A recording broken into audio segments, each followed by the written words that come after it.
Hello, you beautiful freaks. I'm EJ Leeson, and welcome to a brand new episode of FREAKQUELS.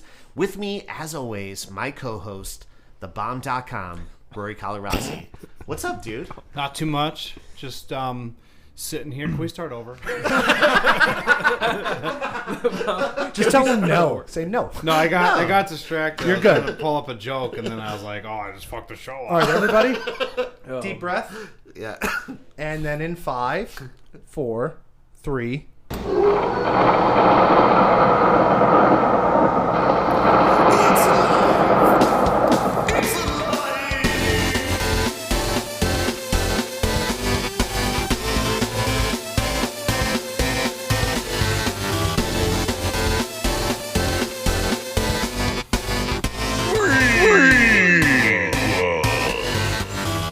Hello, you beautiful freaks. I'm EJ Leeson, and welcome to a brand new episode of FREAKQUELS. With me, as always, my co-host, thebomb.com, Rory Calarasi. What's up, dude? I'm doing pretty good. Yeah. Anything new or crazy? Well, I just thought I would show up again Nice. against my own will. As always. I did not want to be here today, but And yet here we are. yeah. And of course, the podkeeper himself, dressed for recess, young Vince. What's up, buddy? How you doing, dude? Good, man. How about yourself? I'm stressed, but we're going to make it. We're going to get through this. I'm kind of over it now. It's done. It's in the can. Everything's over with. It was a lot easier than I thought it'd be, and we'll talk about that later. But I'm happy to be here. But Yes. you are bleeding from your eyes. And my ears. I don't understand it. But yeah, it's okay. that's fine. You seem sick. And like I love to say, I'm super excited today. And Yes. why am I super excited? Well, I am super, super excited because We talked about this fucking guy. since like episode 1. I think so. Yeah. The was- Phantom Menace. the Phantom Menace of the podcast. No, but I think I've been plugging his music since episode 1. Yes, you have. 100%. But yeah, last And thank but you not for that, by least, the way. a very special guest, lead singer of the MDG crew, my BFF, my little neighbor friend, the Bill to my Ted, Adam Farley. What's up, buddy? Yo, I'm here. I made it to one of my favorite podcasts. I know. Listen, I'm not going to lie. First and foremost, thank you. I love you. I love you too. And I love Rory. And I love you too. And I love this It was show. love at first sight. Yes, it was. This is by far my favorite podcast. Wow. Thanks, man. No, I'm serious. And I'm, That's saying something. well, fuck you, Vince. Okay. Perfect. which is- Already You're crushing reading it. my script very well, by the way. Rory, I am. But no, honestly, I listen to every single show. So I travel to, you know this, I travel to Philly every Thursday for work. And it's a long drive. You have a bunch of assholes on the road. Right. Why would you want to listen to music when you can listen to your podcast? And if you're having a shitty day, you get to hear the most ridiculous things come out of Rory's mouth, which makes me laugh. And then you also get, Vince, who says some funny things because you're always picking on the poor man. Right? I'm used to it. But no, it's great. The episodes are great. I love them. I just love the content. I need to say this because this will make me feel good. And I think I told Vince this the one time I was in here eating with my family. You always talk. And we've referenced that. Yes, you have, which is awesome. Your beautiful family. Beautiful family. God. But the, minus I think pissing on a Domino's box, right? Wait, can you confirm that did happen? It did. I just there's so many, and you've been there with me as well. Yeah, I was EJ, holding as it. well. Yeah, you were. We've had a lot of experiences together, but yes, that did happen. And and it's funny. I think Vince had said something like, his like poor children or his wife were going to hear this or something, and I played it back for my wife, and I was like, I did piss on a Domino's box, but I'm not really sure why I did. The next day, she handed you. Like, whoa. Like, can we go back to the part where Adam pissed on a Domino's box? And I'm like, well, I'm not really sure why I did that, but I'm also not sure why I did a lot of things when I was younger. But no, I have to That's say life. that Yeah. it really is. But the three of you guys together, it's just natural. Like you can't. It's very well done. Thank you so Like if much. you listen to a lot of podcasts, and there are a lot of podcasts out there, it's not easy to do. Setting up, coming in, getting all this together, getting the content together. So kudos to you guys. But the chemistry. If you don't have chemistry, it's like a band. Like why be a band? Because you're all going to point the fingers at each other. Things aren't working out. There's no It's not real. This is real. You guys have something that's really cool. So I'm happy to be here. This is an awesome podcast. And I listen to it every week. So for anybody that doesn't want to listen to it, go fuck yourself. Because I do. Hey, Adam, how good do you think the show would be if we actually tried? Oh, God. You know what's funny just is let him build us up. No, The listen, entire I think, episode. listen, it's funny because you guys might feel that you don't try it, but it's all there, baby. It's all there. It's all there. I say it all the time. My only goal, the only reason I do this is I just want to make the two of those people laugh. Yes. And that's the only reason I'm here. And I'll go all week long trying to think of stuff and just like save it for myself. Like, okay, all right. Yeah. EJ and Roy are going to love this. Let me save it for the pod. And I'm only here that's for my goal. I'm only here for the fat checks that EJ and I get. Yeah. Oh, yeah. You'll have to explain that to me. I Oh, don't know yeah. how that works. All 0.00004 cents of whatever man. that is. And We get enough of those $US. checks. All right, we get the little So Santas. we my family started. We usually blow past this, but I want to make sure that we do this.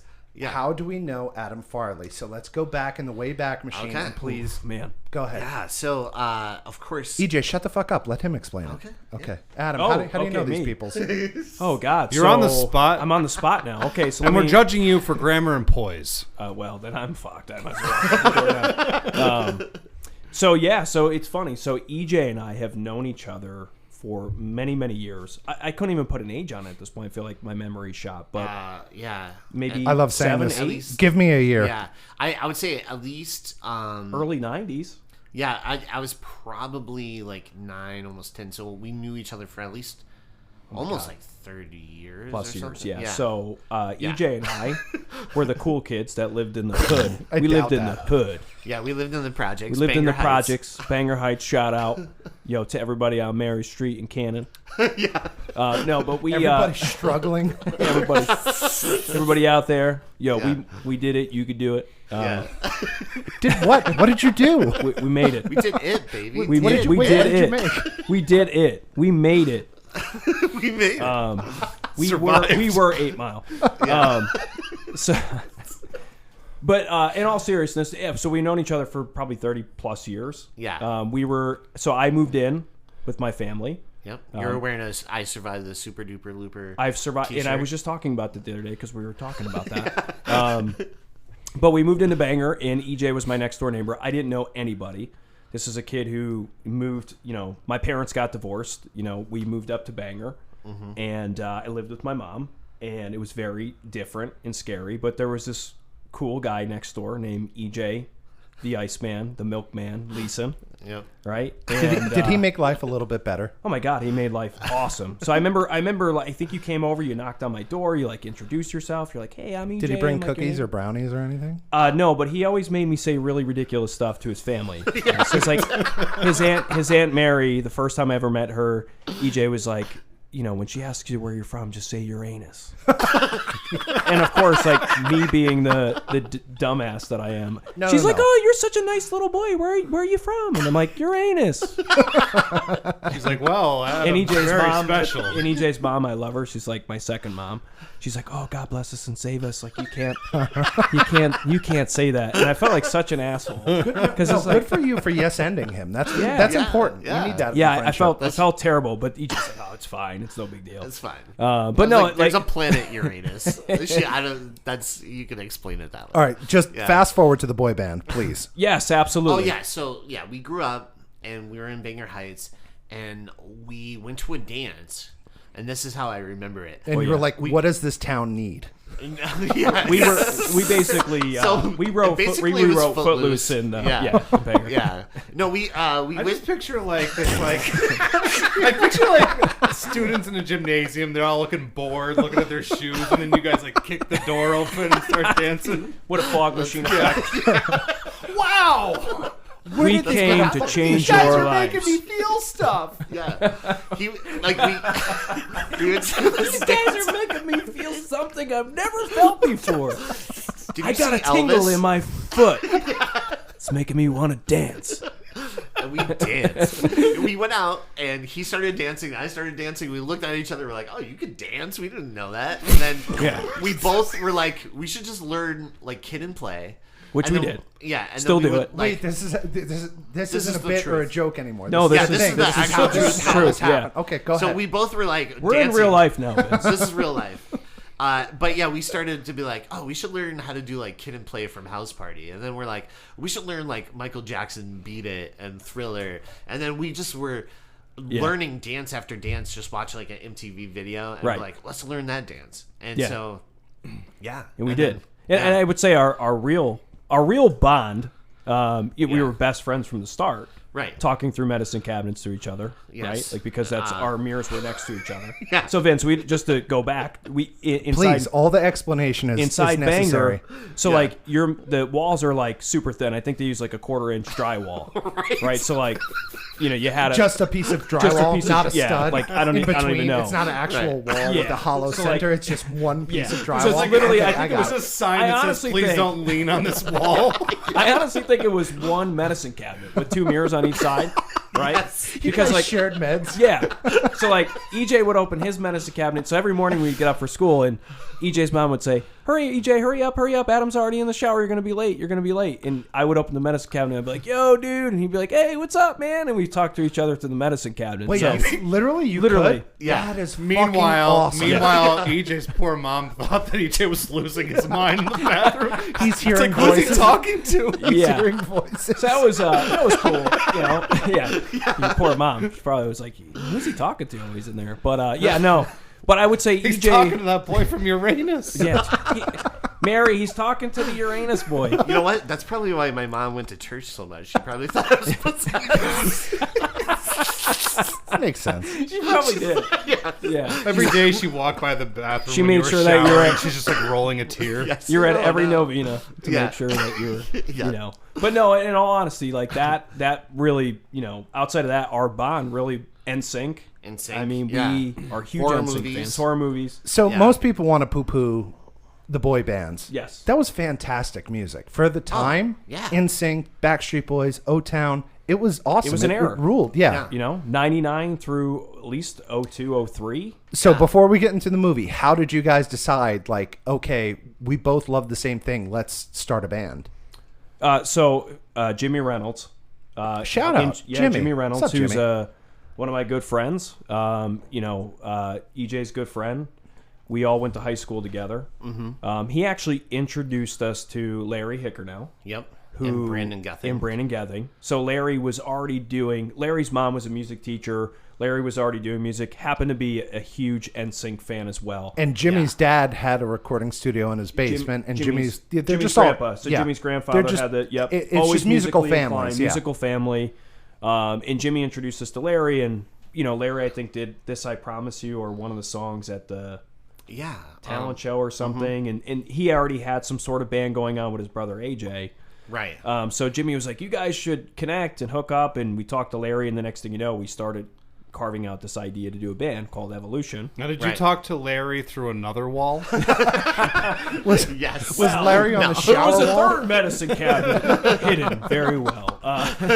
No, but it was cool how it actually came about. And then we started Evolution. We recorded our first song at Jimmy's grandfather's basement, which is dear to Jimmy because Jimmy's grandfather, when his grandfather passed away, they didn't have the studio anymore. And he has very fond memories of that studio. But one of his most fondest memories was us recording there because we Yeah. were the last ones to record in the studio. That was in his basement, right? In his grandfather's basement. Yeah, it was. Yeah. We recorded React. Yep. And he always talks about to this day. So that's how we started. So my band, Deacon Steve, back in 2000, whatever, recorded in that studio, which was fantastic because here's the thing. We didn't have money. And when we got to meet Jimmy was in a band called Four Finger Discount. Yep. Yes. Shout out to a Simpsons reference. And he was like, no, come record at the studio. Like, whatever you guys can afford, we'll do.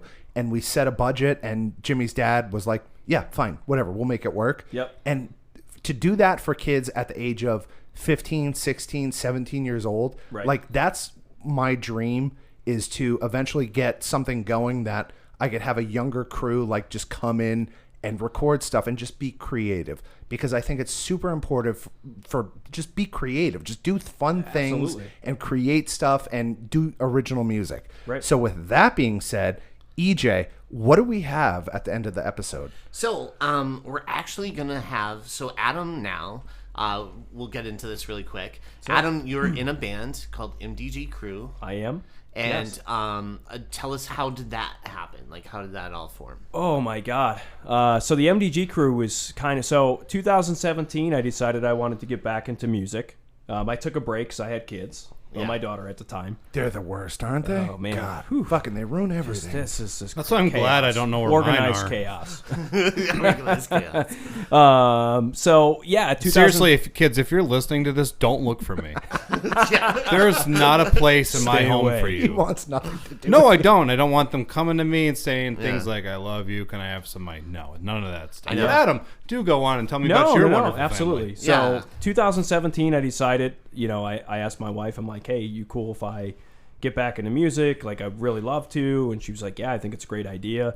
So I had this idea to record an EP, which I released called All the Right Reasons. Right. And it's Find amazing. on Spotify, wherever Yeah. music is streaming.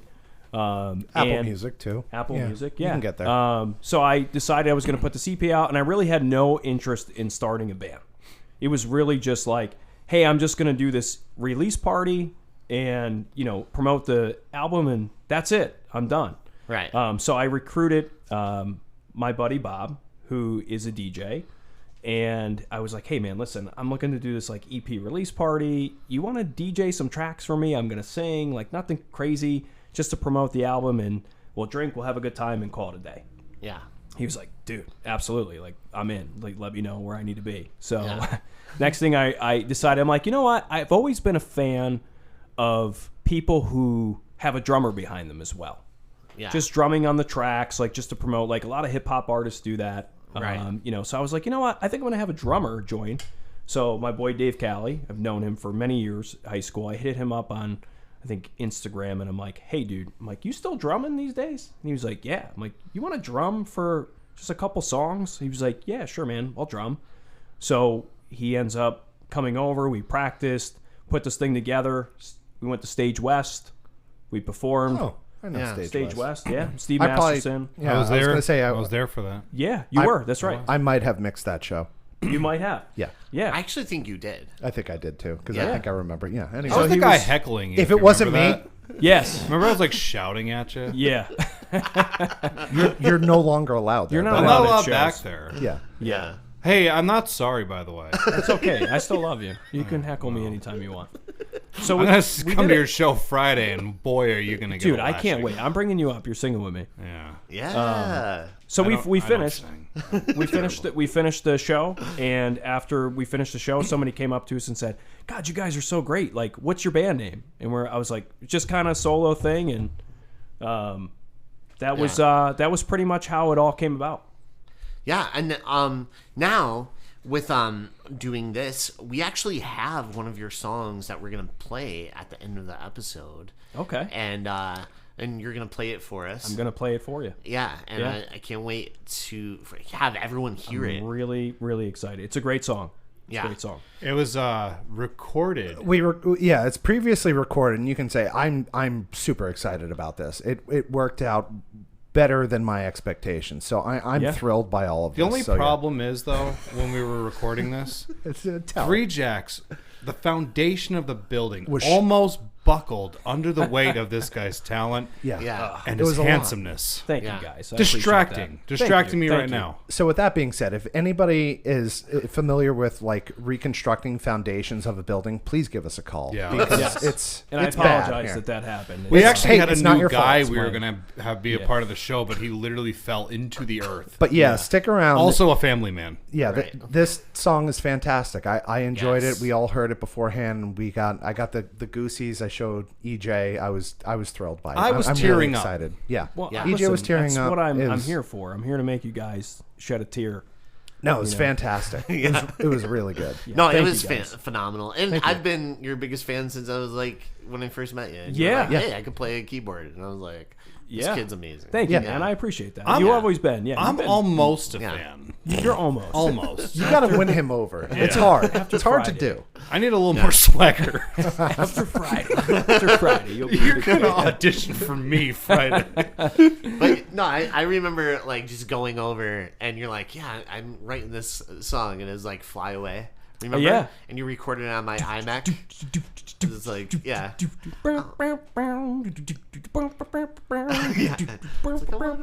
Yeah.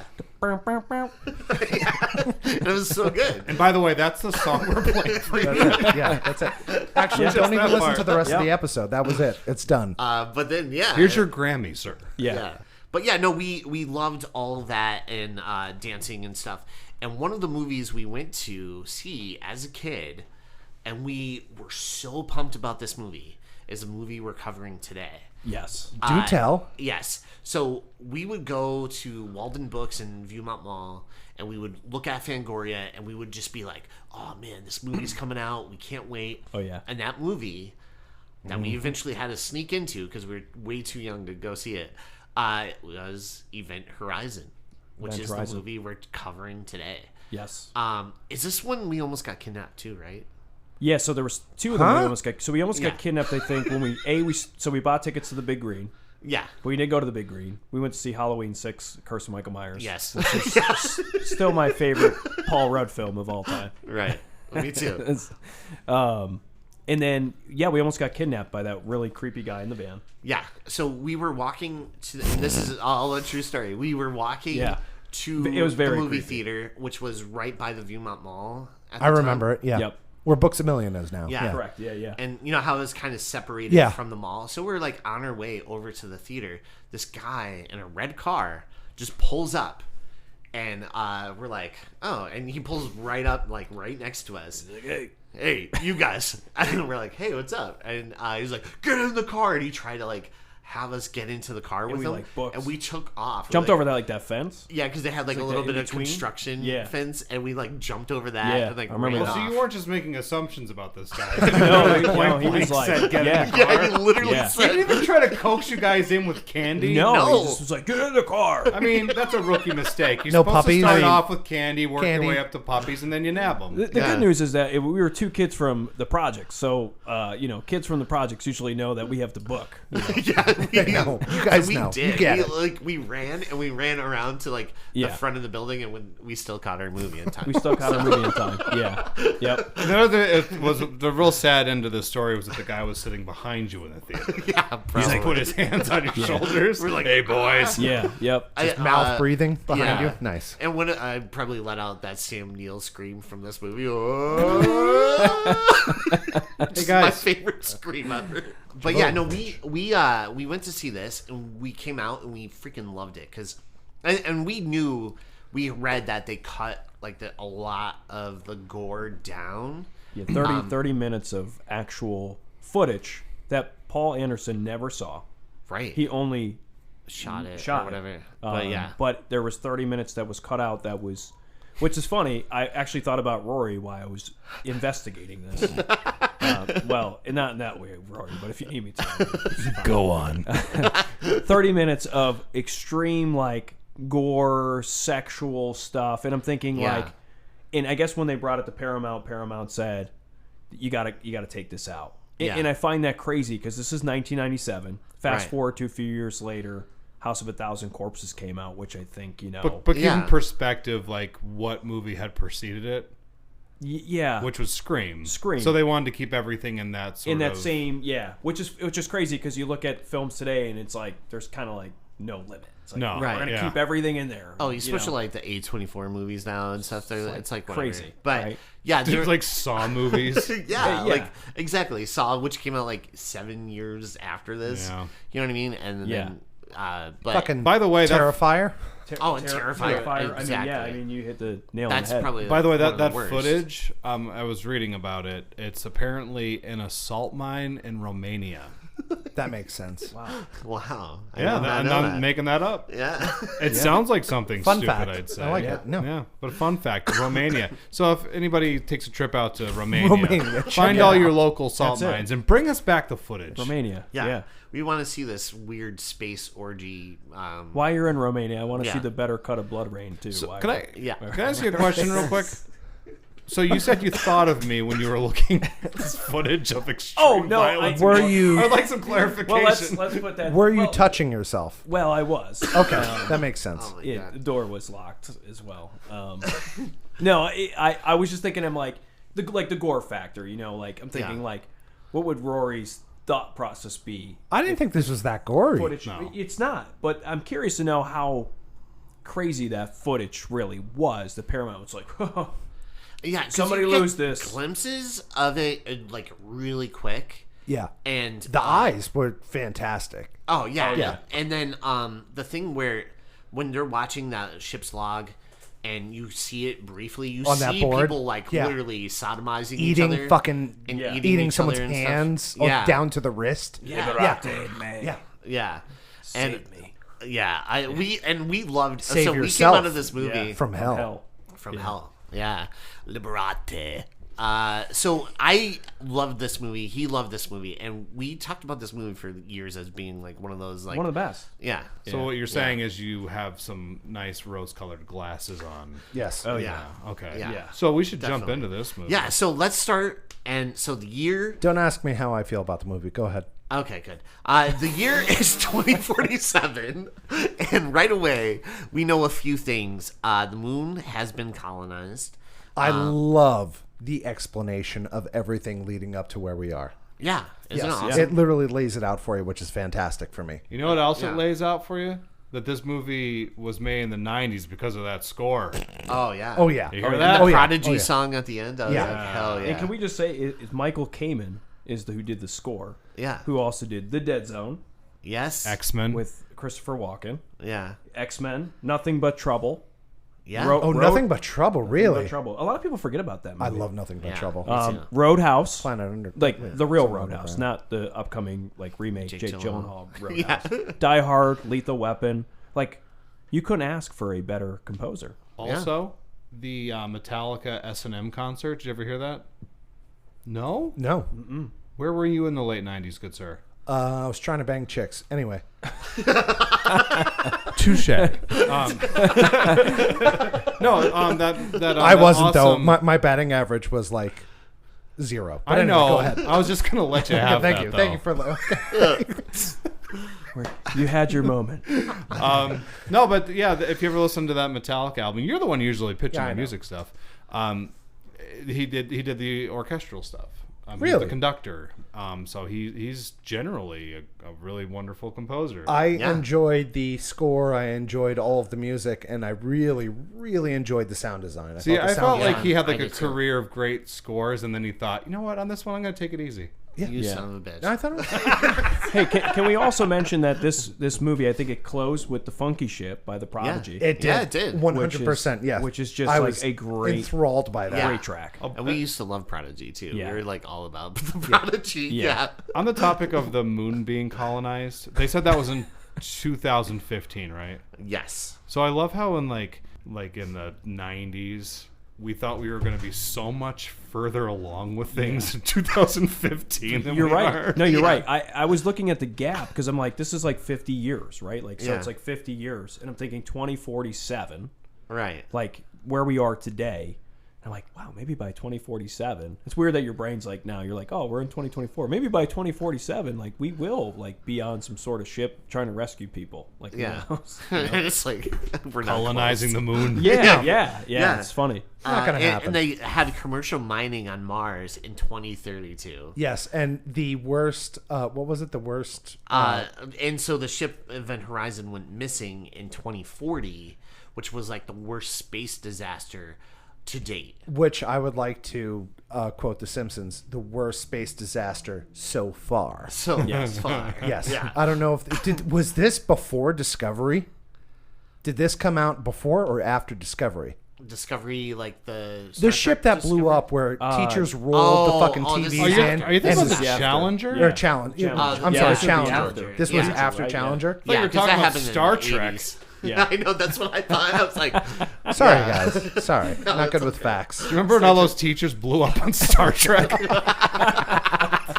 I They're all don't. gone. Patrick Stewart does. oh, jeepers. Yeah, so we have now figured out that the ship Event Horizon has gone missing and without a trace. And so it opens with Sam Neill, who has this nightmare of the ship. He's on board and he comes across this like guy who's kind of like floating and he's just screaming. And then, Not the greatest CGI, but Right. really good for the time. I No, would say. very good for No? the time. No, was it bad? I I'm thought- sorry. I don't thought know. it was Absolutely really good. not. You don't think so? No, for 1997, For the time, that's for actually- This 97? movie, I thought to that put was- in perspective, was made the same year as Starship Troopers. There is Okay. a vast difference Okay. in quality. Here's Okay. something else for you. 1968, Stanley Kubrick made fucking 2001: A Space Odyssey. That looked like outer space. We can't defend that. He's No, right. He's and not. I have He's, to give he's credit right. to Life Force because Life Force did some awesome. Life Force did some stuff. cool shit. Yeah. Life Yeah. Force looked better. All right. Thank you for reining us in. I So appreciate sorry. it. No, you're right. Like Beck and I were watching this last night, and like they have all this stuff floating around, like all the little objects. watch. And I'm like, The- it the looks like watch a was the thing for cutscene me. from a PlayStation Okay, game, that's fine. and not like PlayStation 2. PlayStation 1. First PlayStation. Please, let's keep it in perspective. Yeah. So we find out Dr. Weir, who's played by Sam Neill, is preparing to board the ship, the Lewis and Clark. Before you go any further, Yeah. the cast. Oh. It's phenomenal. Yeah. Oh. Okay. No. Go No, ahead. the cast- Are you going to get... If Oh, you're yeah. going to get there, that's fine. I'll Go ahead. drop Keep into going. it. Don't Yeah. stop. Yeah. But so he's about to board the ship, the Lewis and Clark, on this top secret mission, which is basically a search and rescue. And we get like more information on that a little later. Do you have him shaving? Are you going to talk about that? No, go ahead. Okay, so I loved that. I after watching it and getting to the end of the movie, I loved the scene of him shaving and Yes. him like all the stuff on his face and then solemnly looking to the bathtub, Yeah. which Yeah. Great foreshadowing. That Yeah. was fantastic for me. I Yes. love that. I want more of that all the time. Whenever That I is can get His it, I wife, want by that. the way, still creeps me out. Yes. Yeah. Like, me it's too. just a really creepy, because you don't really get a lot of information about her, but you just know that it was a very tragic Yes. Yes. situation. And for the record, Vince, Yes. that is the second best shaving scene in all of cinematic history. The grand prize goes to Jason Goes to Hell. Oh. Do you remember that shaving scene? Oh, yeah. For all you yeah. horror movie fans out there, Yeah. I'm just Yeah. gonna have to say you're right about that. you're gonna have to. Okay, Oh, fair you know what? We'll confirm it. Don't. No. in Don't. the future Don't. on the next episode of FREAKQUELS. Damn it. So we get to meet the crew of the Lewis and Clark. So we have Smith the pilot, who actually we just saw in the invitation. He was Renfield in the Yep. invitation. Smitty. With like Smitty. the hat. He's like, I don't want to go on that ship. Dog soldiers. Yeah, Dog Soldiers. Great actor. He was in Gotham as Alfred and stuff. And so then we have Justin, the engineer. He's kind of like the young kid, and he was in the Brady Bunch and stuff. And then you have Captain Miller, played by freaking Lawrence Fishburne. I think this is Larry like Fishburne. Oh, Larry. Thank you. But Thank you. One of the coolest like performances for him, I think. It's a great performance Yeah. by him. Besides, like, Boys in the Hood and Higher Learning and a couple Everything other else ones. he was in. There it is. And it's funny because we obviously have Morpheus in this movie, Right. Oh, which yeah. is super exciting. Yes. There's a Mr. Smith, Yes. Yeah. which is kind of fun. Yeah. And then later on in the movie, I think it's Sam Neill crawls through the Matrix. Yes. Oh, yeah. like Is the that weird awesome? ship. Not I to always mention love that the ship feels like the Nebuchadnezzar. The It does. entire time you're on that ship, it feels like the Nebuchadnezzar from It really the does. Matrix. Even like the chair, like how Yes, it's like the way so it's mobile. floating from the Yeah. top. Yes, 100%. So yeah, I feel like as the Wachowskis were watching this, they're like, okay, we're going to take that, we're going to take that, and then who's this? Larry Fishburne? Get him too. We're going to have him. He And has to be The main girl in it. Yeah, There's times exactly, where yeah. I felt like she kind of That's looked actually like a good Carrie point. Ann Never really Moss. thought. 100%. Yeah. 100%. Yes, I felt that like I don't want to say they stole, but they definitely saw things that influenced them and they brought into this. You hear that, Wachowskis? We're calling you out. Yeah. You hacks. But to be fair, the Wachowskis created a better movie, but this was awesome. Yeah, I loved I totally this movie. agree. This is hands down my favorite movie that we've ever watched. That's awesome. See, I like I'm going to watch this again because it Yeah. was so good. I loved this movie. Yeah. Can I just say one thing with that is that this film had a budget of $60 million. Yeah. It made $42 million at the box office. So in box office terms, it tanked. It failed. Yeah. Right? But the quote that I got from reading a lot of this stuff about it was, it became the greatest sci-fi cult classic mixing horror and space together. Wow. Okay. So I would say that by creating this movie, they set the bar moving forward. Yeah. Absolutely. I would agree with that. Yes. 100%. Wait, And they it said that created it was the off Greatest best. sci-fi cult classic mixing space and horror. So I'm sure Ridley Scott's vomiting somewhere. Yeah, Alien. I think Yeah, probably. Yeah, I probably. think what cult films do, right? Yeah. Like The Wraith is a good example. Huge Sure. Wraith fan, right? Right. Wraith bombed at the box office, but is a huge cult classic. By the way, The Crow ripped off The Wraith. I told it to his face at a horror convention. James O'Barr. Remember? James O'Barr. He You went remember up and he Because was that like, guy didn't have enough problems in his life. I'm sure he appreciated that. basically told him you ripped off the Wraith. I actually gave him my Wraith. I gave him my Wraith DVD to sign, and he's like, "What is this?" I'm like, "I need you to sign what you ripped off." Like, there you go. Yeah. It was just like, oh my Was he God. okay with that? He was just looked at us like really weird. Yeah, I think yeah. he signed it. I have to go back and take a look. It's been a while. He signed it anyway. Yeah, He signed it with discomfort. He put like a sad face. it's the cult. Like, It's the cult classic. It's like you get these fans that are like, if you just search Event Horizon and read some of the comments, it is like, this is the greatest cult like sci-fi film. I love this film. The minute you go and look up The Prodigy yeah. for the funky shit, the Right. first comment's like, where we're going, we won't eyes. need eyes to see, right? Right. Because people just immediately go, oh, Love Event yeah. Horizon. Yeah. Right? It's like the film has just brought people See, he started into- saying that line, and I'm like, Back to the Future? No. Yeah, I know. I have that note. Where we're going. Yeah, that's funny. Yeah, I never really thought about that. Yeah, it's a great point. Yeah. But I remember reading that this actually inspired a bunch of video games like later on. I could like totally Dead see Space that, and, yeah. And so, which you totally can get that vibe if you've. I'm sure listeners have played Dead Space and like, oh yeah, this is like the exact Sure. kind of story. But yeah, we get to meet like the crew. So we got Cooper, the comic relief. Yep. Lawrence Fishburne, who's the captain, Captain Miller.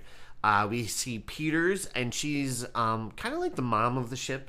It's like a medical technician. Yeah, and then we have Lieutenant Stark, played by Jolie Richardson, and then DJ, the medic. Like Dr. Medic. Dr. Medic, Yeah. played by the great Jason Isaacs. And by the way, who played Lucius Malfoy? Right. Yeah. Harry Exactly. Potter series. Yeah, and this was like actually the first time I ever saw like Jason Isaacs in like a movie, and he really stood out in this. And after that, anytime something popped up that he was in, I'm like, oh, I love him from Event Horizon. Like whether it kinda was like the remember that. Patriot, Yeah. he always stood out a lot. But anyways, Kind of got a shitty death in this film too. I think it's like the worst ones. Yeah. But yeah, the crew sets out and sets its course to take, go a little past Neptune, and they set up their cryo sleep. And during their travel, Weir actually has a nightmare about his wife Claire. Yep. And then wakes up from stasis. And I love his scream, by the way. When she like touches his shoulder, he's like, It's one of my favorite cinematic Still, screams the same of kind all of scream time. I make when I wake up in the morning and the kids Yeah. are like up already. They're like, Dad, we have internet. I'm like, It's not like so much like a frightened scream, but like, holy shit, are you seeing this? Yeah. You know, like it's really unique. I've never seen anyone else do this scream ever before in my life. Not since the 30s. Right. But so they all wake up from stasis, and Captain Miller is like, let's get to work, you slackers. Like they're all like basically like, ugh. And he's he already was pretty dressed. hardcore. He was pretty Which- hardcore. Yeah, They he already really seem was. to be working hard already, Yeah, but he demands excellence. yeah, he's Yeah. like, Okay. come on, get to work, you slackers. Yeah. And so We don't have that work ethic here at No. Freakquels. No, we don't. No. Nor do we have it at Three Jacks. I've actually nodded off. Yeah. just, but yeah, so, Laura's been sleeping for the past 5 minutes. Have you been sleeping, Rory? I've actually mastered sleeping with my eyes open. You do a really Yeah. good job with that. It's You know, not one of those things where it's necessarily sleeping. It's Yeah. like, have you ever seen a heroin addict where they take too much, but they nod off at like a stop sign while they're driving? a That's what that couple is. bars in Scranton. Yeah. And by the way, Right, Vince, yeah. it's Couple not bars is like a kinda heroin addict. I am strung out. And I am ready to talk about this movie. yeah. I'm happy you admitted it. Yeah. So Peters is watching some videos. Peters, who's like the mom type figure, she's watching some videos of her son Denny, and Miller actually pulls her aside. Captain Miller, he's like, "Hey, I'm really sorry I couldn't find you a replacement. We did try, but since it was like such a last minute thing, I couldn't find anybody to do like fill in for you." He's like, I didn't really try. Yeah, he didn't try. I didn't try I at just all. said I did. I Which just- I like the foreshadowing of essentially she doesn't necessarily want to be there, and I feel like everybody on the crew doesn't want to be there. Is that Exactly. correct? Yeah. No, yeah, he pretty Yeah. much states that. Like, Yes, he they says just like we're yeah. about to. We had go on another leave. thing that we're Yeah, they're supposed about to do. They're about to go home. Yeah, they were about to done go with home. what They were were on doing leave. previously. Yeah.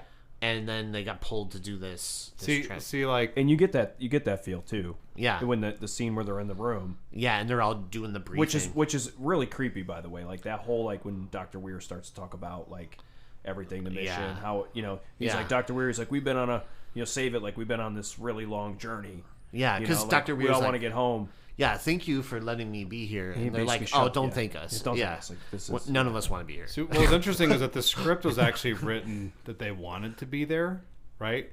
But none of them wanted to actually be there, the actors. So the director was like, use it. Use that. That's the motivation. Yeah. But yeah, Captain Miller, he calls them all for like a briefing, and Dr. Weir meets the crew officially, Yep. and he kind of fills them in on what they're doing. So a transmission was received from the Event Horizon, and they're all kind of creeped out because they all know about this huge space disaster.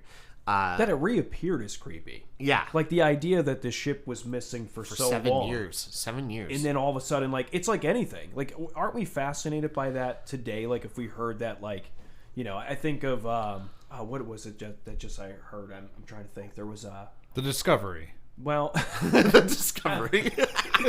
it'll come back to me. It'll come back Right. to me. But when we hear these things like, oh, hey, like they found this plane or they found this ship, and you're Right. like, oh, you're fascinated by it, like, Yeah. Oh, they found the black box of whatever in. correct, Yeah. Right. yeah, Yeah. Yeah, James Cameron made a lot of money off that feeling. Oh, he did. Yeah. Yep. Yep. And, I'm on fire tonight. Yeah, You are. I love it. Yeah. Ah. So Weir explains See, this they ship. say heroin's not good for you. I love your line of. Comedy. I loved your line of. So yeah, Weir explains the ship creates an interdimensional gateway that it travels through to get from point A to B. And the way he explains that is Yeah. perfection. Yes. Because he like the way he says like, well, no, explain it to me. Essentially, tell me like I'm a 5-year-old. And then Yeah. he breaks out the piece of paper, and then he shows a linear line, and then pokes 2 holes in it. Yeah. That's literally the best way to explain it. And Christopher Nolan actually Gonna used. say, Yeah. it's an There it Interstellar. is. Yeah, Christopher Nolan, when he was making Interstellar, they talk about that Yes. same way of travel. You know why? Because that's how it works. That like literally, there's nothing you can add to that. That's how it works. Yeah, it's the science is like actually kind of awesome. And Science. incredible. It is awesome. We're too Yeah. dumb to wrap our heads around this. Yes. And it's still a big topic today. Like, we're fascinated by black holes, and Yeah, I was going to say and- Amelia Earhart. Like, they think that they found her plane finally. Like, Right. That wrapped Yes. me in when I heard that news. I was I know, immediately I was like, Google holy searching. And I'm like, crap. oh my god, this is amazing. So Yeah. like, the idea that something comes back just draws you in, and the Yeah. idea of point A to point B in some portal or black hole, right? Like, Yeah, Einstein and talked a lot even about like this. the whole supernatural Yeah. aspects of things too. Right. People are very drawn to. So Yes. yeah. And I love that you brought that up, because EJ and I were just talking about this not too long ago. We always talk about the craziest thing. Right. But you talked about the point A to point B and how that whole You guys talk about time travel a lot? we or- do. Oh, we do. Yeah, Yeah, we actually we do. actually do. We're We such actually do. nerds. Yeah, we talk about I used to listen to Science Fantastic every Sunday, hosted by Michio Kiko, astrophysicist. Okay, fair enough. Yeah, and I'm not even making that up. That's like I believe serious. it. Yeah. They call EJ Mr. Science. Yeah. Yeah. No, but it's actually funny because Dr. Weir, he explains this is the fastest way to travel by bending time and space. Yes.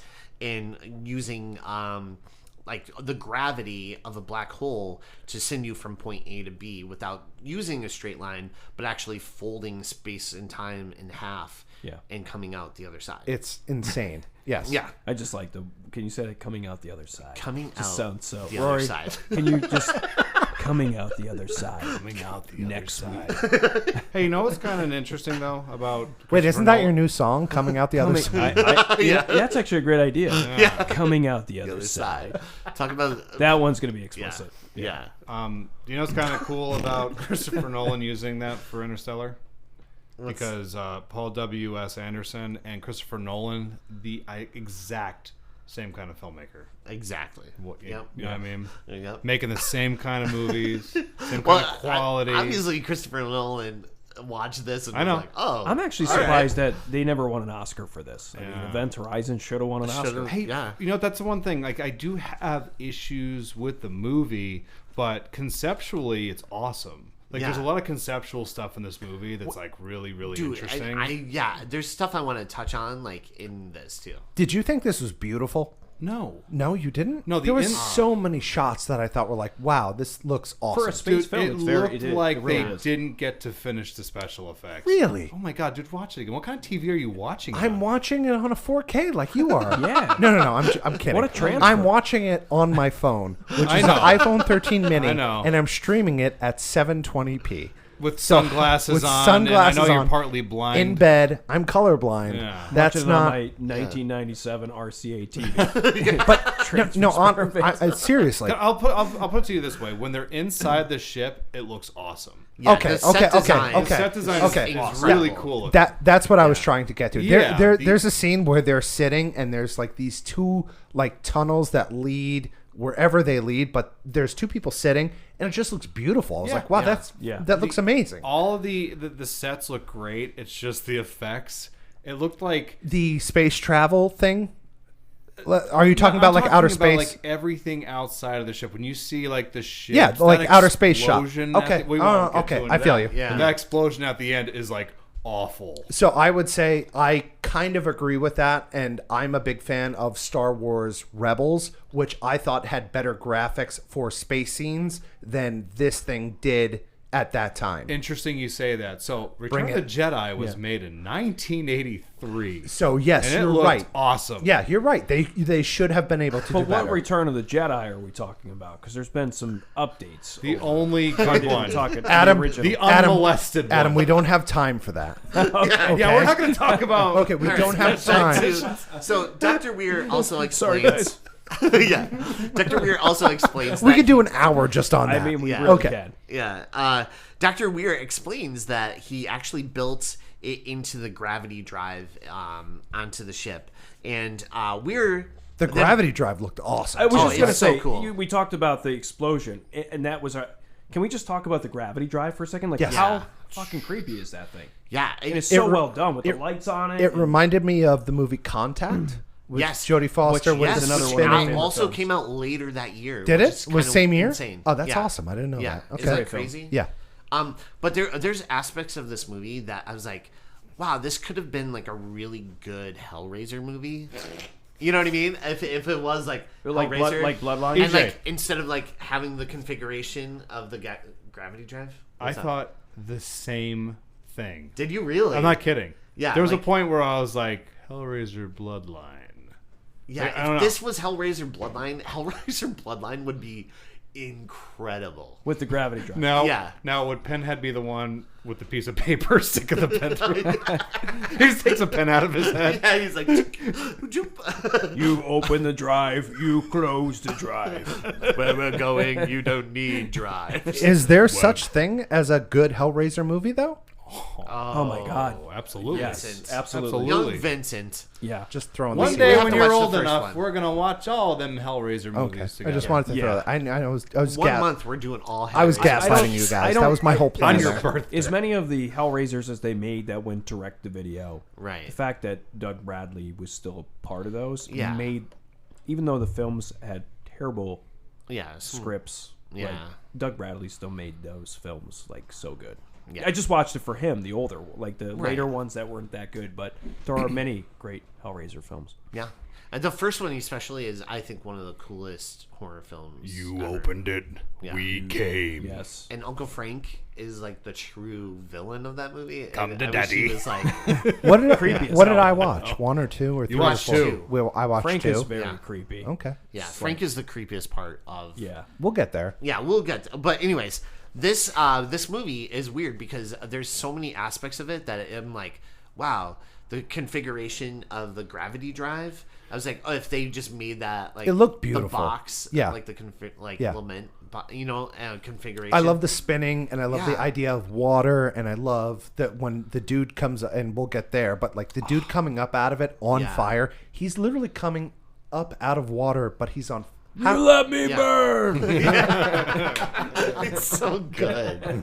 But yeah, so Weir explains, he's like, yeah, there's this transmission. He's like, actually, here's the transmission. And so he plays it for everyone, and it sounds horrific. It's like you hear these creatures kind of screaming and people just yelling and There's a bit of moaning Latin. and, yeah, and Which is creepy, by the way. yeah, so DJ, he actually hears a little bit of Latin. He's like, wait, play that back a little bit.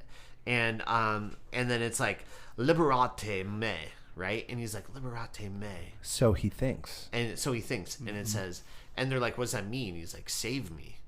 And so they're all kind of like creeped out by just the noise itself. Because it should be. Right. If you heard that, you should be freaked out. Liberate me. Yeah. Yeah.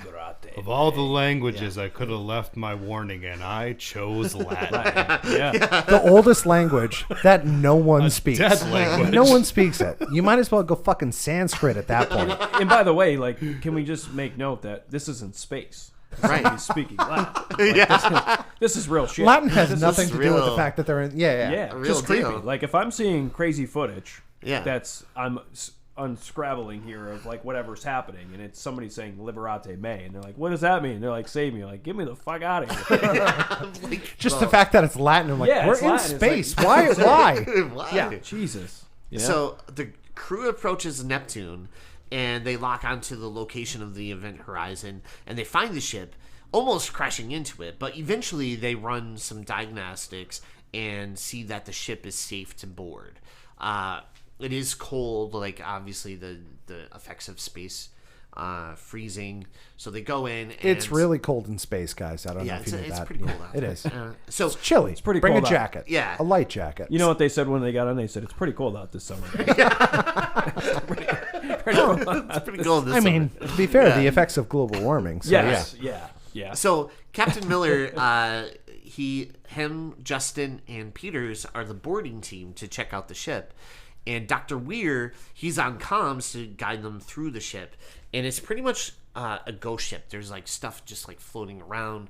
They're not really Looks seeing like anything. Donkey Kong, those effects. And there's like no signs of life. At Very, all. very Dead Zone series effects. Yeah, absolutely. You know, when Johnny stops things. Yeah, he's That's like, what it reminds you of. The It should liquid be- floating around. And, Right, yeah. I think they classify those effects as nothing to be proud of. Oh, no.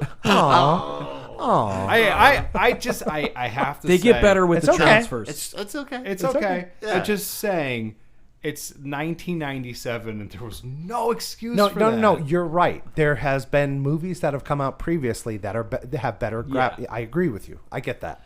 That's Yeah. fair. That's That's fair. fair. That's a fair argument. But I'm not going to ride this movie No, to the no, grounds why- of its effects. Right. It's got a lot of good stuff. Yeah, No. it does. You know what I don't like about this movie, though? There's one moment where they say something about that they remember, like they give him that shot in the neck, Oh, when he went, before Yeah. he goes into cryo. and they said that they tested on mice. I didn't care for that. no. Oh, yeah. That's not cool. That's not okay. You know. Yeah, And that's by the rough. way, for the record, with this movie, Mr. Adam Farley Can't wait to hear brought where this into is my going. life again. I'm Not here. one mouse in this movie. No mouse representation at You all. would have No, thought. animals. You would have thought. I'm that sure there when we Now- go back, we could find one. For Yeah, the record, maybe. no, I searched. he searched. Searched. I went frame by That's frame by frame by frame. That's literally his job. It's my job to find out mice. And there was not one that you. not one. Now, if they went into that ship and there were just like mice floating around and they looked all cartoony and shit, I would have been like, You've been give this okay movie with an that. Oscar. Yeah, Yeah. But not Yeah. one mouse representation in this film. that's fair enough. Cancel Event Horizon out there. Cancel. Cancel. I thought those weird the weird readings they were getting on the ship were maybe mice running around. Right. It's some Oh, heat- yeah, because some they heat- were like, oh, there's Life signs forms. of life Yeah. on the ship. There's like, because they ran this one scan. Yeah. They're like, yeah, there's definitely signs of life on this ship. Cheese. Yeah, cheese. Women going, we don't need cheese. Come here, It's guys. like a little evil mouse. That's I found like a half a floating. pound of Land O'Lakes over here. What if that's what this movie It's still was fresh. about? We can have a slice. We'll make a gangster grilled cheese. Yeah. Guys, Toaster work. guys, stop making this about mice. Go ahead. All right. Okay. So as Oh, Miller, we're not done, but go ahead.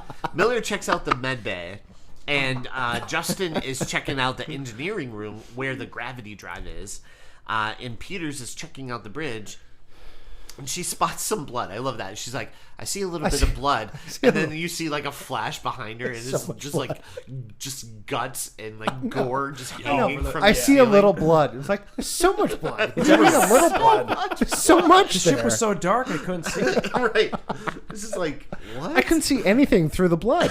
Yeah, they gave that like flash of like it was almost like a thunder, lightning. Yeah, like a. like lightning or thunder. and Yeah. that, Something going on there. So whenever I watch these movies, I always watch them with closed captioning on because I don't want to miss anything. And there's thunder, and I'm like, how do you? We're in space. How is there there's no thunder? thunder. We're not What is that? circling a planet. What is? So I was making fun of the movie for Go a ahead. while last night about that, but they're like within Neptune's atmosphere at this point. Oh right. So there's probably elements. So yeah. scientifically, I did call that out. I'm like, this thunder. movie's stupid. Oh, they scienced me. they got me for that. yeah. I know. I thought Somebody the same had to thing. create But that can detail. Neptune's atmosphere support lightning and thunder? Well, maybe in See, that. that's where we vicinity. got. I don't Jupiter, know. I don't. Jupiter's just like a full storm. Well, let Really? me Have ask you been there? Let me ask our Jupiter guest a has- No, question. no. I just heard from scientists And crazy dance parties. and crazy dance Let me parties ask. from Let me Jupiter. ask our guest a question. On your trip to Uranus, Yes. can you maybe just explain to us the? What It did was- you attain? Well, Yeah. listen, it was very dark. I felt so cold. But then I also felt warm. My trip to Uranus was awesome. It just sounds so cool. My trip to Uranus. Yeah, I'm pretty sure that's like an adult movie. yeah. I'm pretty sure that is. A trip to whose anus? I went up my own anus. But so we see where Peters, she actually goes for the ship's log and comes across the first body, and its eyes are pretty much gouged out of its head, and you see that the skin is like frozen over. It's really creepy. Decompression? Looking. Yeah, and then we see where it looks like a frozen Cenobite. Basically, right? Like, doesn't it kinda look does. like Yeah. like it would You're look right. be like a I could see that. No, you're good. pinhead You're right. kind of thing. I got you. So, and I like that Peters right away is like, it's a corpse sickle. I I'm like, It's that's a someone's body. Like, Yeah, I that's know. a dead person. I wish somebody went too soon. right. Too I hope soon. I'm Too dead soon. in space someday, and they're like, he's a corpsicle. Yeah. That always brings me back to The Fifth Element. How do you identify? I identify as I meet popsicle. I'm a corpsicle. You can find me at Corpsicle. Manning's. Yeah, close. It's Ice cute. cream. I like it. Next time I go to Manning's, I'll be like, can I get a corpsicle? Sir, you have to wait till we're closed. Excuse me? I don't think we sell those here. No, you certainly do. It's on the I got off one last menu. week. They do that, like keep an eye on that guy face to each other. Like, They're like, buddy, are you sure you got it? I'm like, it was either here or Uranus. I'm not sure. Somewhere. Not sure. I've been a lot of places. It was cold where I was. So cold. Thought it was here at this ice cream place. It's cold in here. It's cold in here. So in the core, Justin finds the gravity drive, and his comms start malfunctioning, and they're not working, and he gets pulled into the liquid core. And Cooper runs. He goes in to recover him. Cooper, the comic relief. And when the core went active, it actually ruptures the hull of the Lewis and Clark, forcing everyone to board the Event Horizon. So they all have to get off that ship. And What did it board rupture? Can you say that again? Rupture Rupture the what? hull. Sorry, this whole thing with Uranus now is just. You just want to rupture holes? Yeah. Fair enough. That makes so sense. when they find like the ship's log, was that when they find like that CD? Yeah, it's like stuck. Yeah, it's like stuck. It's like a CD drive. So nobody informed them about what the future was actually going to be like. Yeah, they're like, everything's gonna be. CDs are going to last. Yeah, They're not going anywhere. You know, Yeah. I never really thought about that. You're absolutely right. Like, thinking about that now, holy shit. You know, we're Right. talking 2047. Yeah. They're trying to get the CD. Like, our thought was during this time, 97 was, Oh, that would yeah. still be. CDs are going would be the future. nowhere. Yeah. Yeah. You know, so it's kind of crazy It is to think So Yeah. I'll try and backtrack to this. This came out in 1997. So in 1997, I want to say I had a computer in my house which had 215 kilobytes of storage. Oh. What? Porn. Stop that. And I remember on Jesus Christ, sorry. You got them all. You tore me up. I know. Stop now. But it was Saw an like opening and I went in. it was like 512 kilobytes of storage. You'll never need more storage than that. That was the thing on was this it. computer. Like Right. you would never need more than that in 1997. And I remember in like I want to say the 60s or the 70s to have like fucking 12 megabytes of storage. It would require this room. Right. And now you can get 6 gigabytes. Or no. What do we have? I have a terabyte on something as big as my thumb. Yep. As big as the size of my thumb. We have that technology. So Yeah. for them to go to this is mind-boggling because there's something called Moore's law, and every 7 years, technology is supposed to grow by double the pace, and the cost of it is supposed to be cut in half every 7 years. And we've by far surpassed that. And this is insane to think that like in fucking 2040 we're using CDs. No, that technology is gone and dead. You might as well have like a fucking 8-track to plug in there. So yeah. How funny would that be? It's like an 8-track. It should Yeah. have been honestly like a black box. Like they pull It out should a have been, box yeah, but at the that time they didn't had, know. like, They a- thought CDs would be the thing. Right. In 1997, they thought CDs would be the thing. Yeah. So yeah. That's jam. Kids in the theater are like, this is futuristic. Yeah, exactly. This is I'm gonna where I go left play with my- MC Hammer CD. I'm My gonna- Vanilla Ice. Yeah. This is futuristic. I'm going home bought- and playing with my pogs. Yeah. Should have bought Yeah. one of those CD. Where's my slammers? They're not going anywhere. Yeah. Did you have your O.J. Simpson slammer? I did. Oh, dude, we used to, slammers were awesome. Yeah. I used to love Pogs. God, that man. was so good, Pogs. They were so much fun. I was in the slammer once. DJ, move on. Moving on. So Smith goes to check out the hull, and Lieutenant Stark actually tells Miller that they only have about 20 hours on breathable air. So that they really have to. They have a repair the limited ship. supply of oxygen. Right. Yep. And so And by the way, that core gravity drive Needs a guardrail. Just a simple. I agree with you. A simple little fence around Yeah, it. around Then they're not going to cost much. No. Oh. Yeah. Just saying. I mean, I guess maybe Dr. Weir didn't think about that. I mean, he designed this. Yeah, he designed the whole Well, shit. no, maybe he t- didn't want his crew being lazy. He's like, I know they'll lean on it. I know. Yeah, I could kind of sense that from him. But I Guess also kinda think that added- he Like the wanted them to founder. fall in. It's like, Yeah. if you have time to lean, you got time to clean. Like Yeah. he knew what the ship was capable of doing. I think you've alluded to that, right? Yeah. He knew that this ship was. He was like, guardrail. I want these, like your point. He wants Yeah. these guys Let to them fall in. in. Fuck Yeah. that. I want to know Let where 'em they fall go. Yeah. Where we're going, we don't need guardrails. Yeah, we don't need guardrails. Who needs guardrails? I need CDs. We do need CDs, however. Yes, we don't need eyes or guardrails, but CDs. I Yes. bought a lot of stock in CDs. I actually stopped at FYE and picked up a CD kit. I bought a 100-pack of Memorex. I burned everybody on this crew my mixtape. It's a mix CD. Dr. Weir's Mix 10. It's called Cruise Night Out. It's also in Mix Latin. number 4. I have a Case Logic that can hold 100 CDs. We need to fill it up. Fill that up. We'll never Can you fill imagine that if Dr. Weir he gets on the ship and they're like trying to, he's like, let me do it. This is where Dr. Weir's Mix CD 10 was this whole time. I knew I left it in here. It begins and ends with Mambo number 5. This is why the ship a returned. song that also is going nowhere. Also, Rico Suave. Rico. Want to hear Santana featuring Rob Thomas? That song's not Again? going anywhere either. So meanwhile, Justin is in the med bay and he's unresponsive, and Peters is told by TJ. Didn't he like make it out to space and almost die? Oh no! So he got sucked into the gravity Yes. drive. But the effects of space and the vacuum of space had affected him, correct or no? no, this We're is not later. there We're yet. not there yet? young All right, man. Yeah. cool. Yeah. No, I'm no, not he there. just went into the liquid. That's fine. To be And fair, then- I'm not paying yeah. attention to what's By happening. the way, the character's name is Justin, right? Right. Correct. So while Justin was like on the table and he was kind of just like shaking and Like, convulsing, yeah. literally what I looked like after I saw Rise of Skywalker. Oh. I'm gonna keep bringing that Oh, back. man, you bring that up a lot. I know. It's almost like he doesn't. You're not a fan. It's almost like he doesn't Not like a it. fan.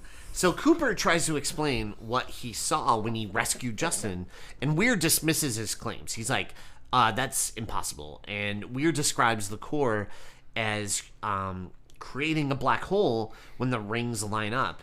And Weir explains it's safe, but Captain Miller is like, dude, my ship, my crew, totally not safe. Because at this point, like, Justin is totally unresponsive, and TJ is like, I don't know if he's gonna wake up or Yeah, not. part of my crew is dying. We're Yeah. fucking done with this mission. yeah. Yeah. So in the med It's bay, like working at Amazon. I was gonna say it's like working at Three Jacks. You know how many people we've lost here?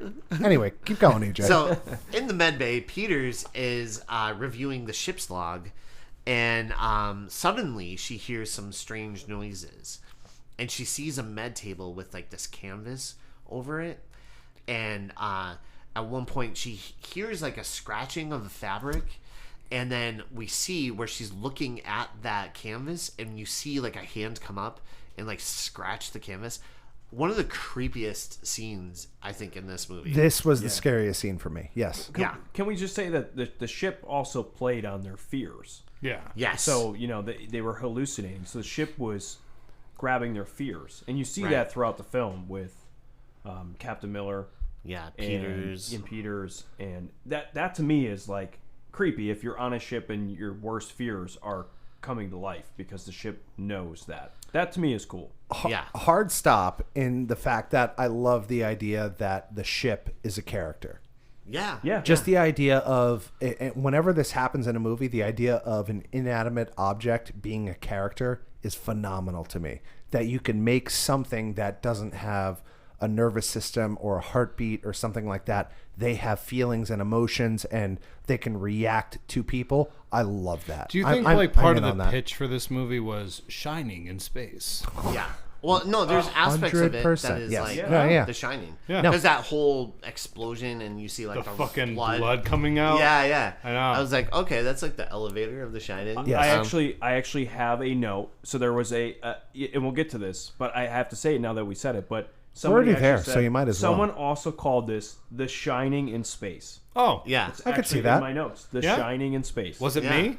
No, it wasn't you. Now it's you, but there was another person who did reviews on this. There was tons of reviews on No, this. just let him have it. Just You know, lie. you But probably we're gonna read give it to my you. other review for this movie. Yeah. Well, you know That what? was It on- is that now was my- Rory's my The poll. Shining in That was Space. Thank Yeah. you. Thank you. he said that on Scream Calls. Yeah. I did. Yeah. When I was on screen. I was flirting with them. Bring me on your show, guys. I'm easy. Yeah.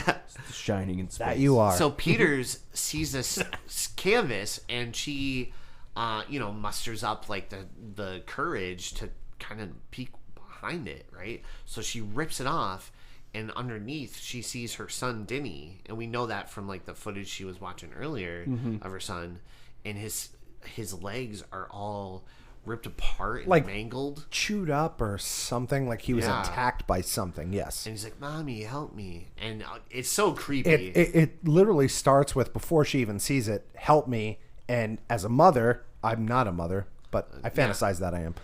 Just to hear just to hear your child say help me is Yeah. terrifying. Right. Just to, like if I were anywhere, and he can attest to this, if you were anywhere and you can hear your own child's voice say help me, Creepy. fucking that's messed up. So yeah. I'm- So Unsettling, I had a for sure. late night phone call once from one of my kids. It said, "Help me." You know what I did? I hung up. Now, to be fair, I believe that happened. But if Ella were to go, meow, I'd be like, "I'll be right there." So Peter shows She's real. Weir. Hey, for the record, she's real soft, America. But let's move on. Yeah, Peter shows Weir and Miller the final entry where it seems fine until it scrambles, and Peter says she will try to clean it up. There's a problem at the core, so Dr. Weir and Captain Miller go to check it out. Meanwhile, Justin starts convulsing and foaming at the mouth. Yeah. And he warns DJ. Rise of Skywalker syndrome. Yeah. He's going crazy. Yeah, he's pretty much. so is crazy. that like the ship sending a message to him through him that something is happening that the ship is not happy with, and they're making him convulse in a sense? That, and then I also think he's like, maybe that connection is lost a Yeah. little bit. Yeah. And he's able to wake up finally. Yeah. And I chalk it up to screenwriting gobbledygook. yeah. Okay. I like And- to think there's a connection between him and the ship, but your thing sounds more right. I gobbledygook. pictured more like, Yeah. hey, what would be weird in this scene? So to be fair, my idea would make sense, but your idea is probably right. Mine's more practical. Yours is Yeah. practical, yeah. So You put too much thought into this movie. Don't do that. Don't apply logic. We say it all the time. Don't apply Yeah. logic to these movies, guys. Well, I can see directors being like, yeah, that's what it meant. yeah, that's what- yeah, that's sure, right. sure. Yeah. but yeah, Justin, he wakes up and he tells DJ, he's like, the dark is coming. And we're at this point.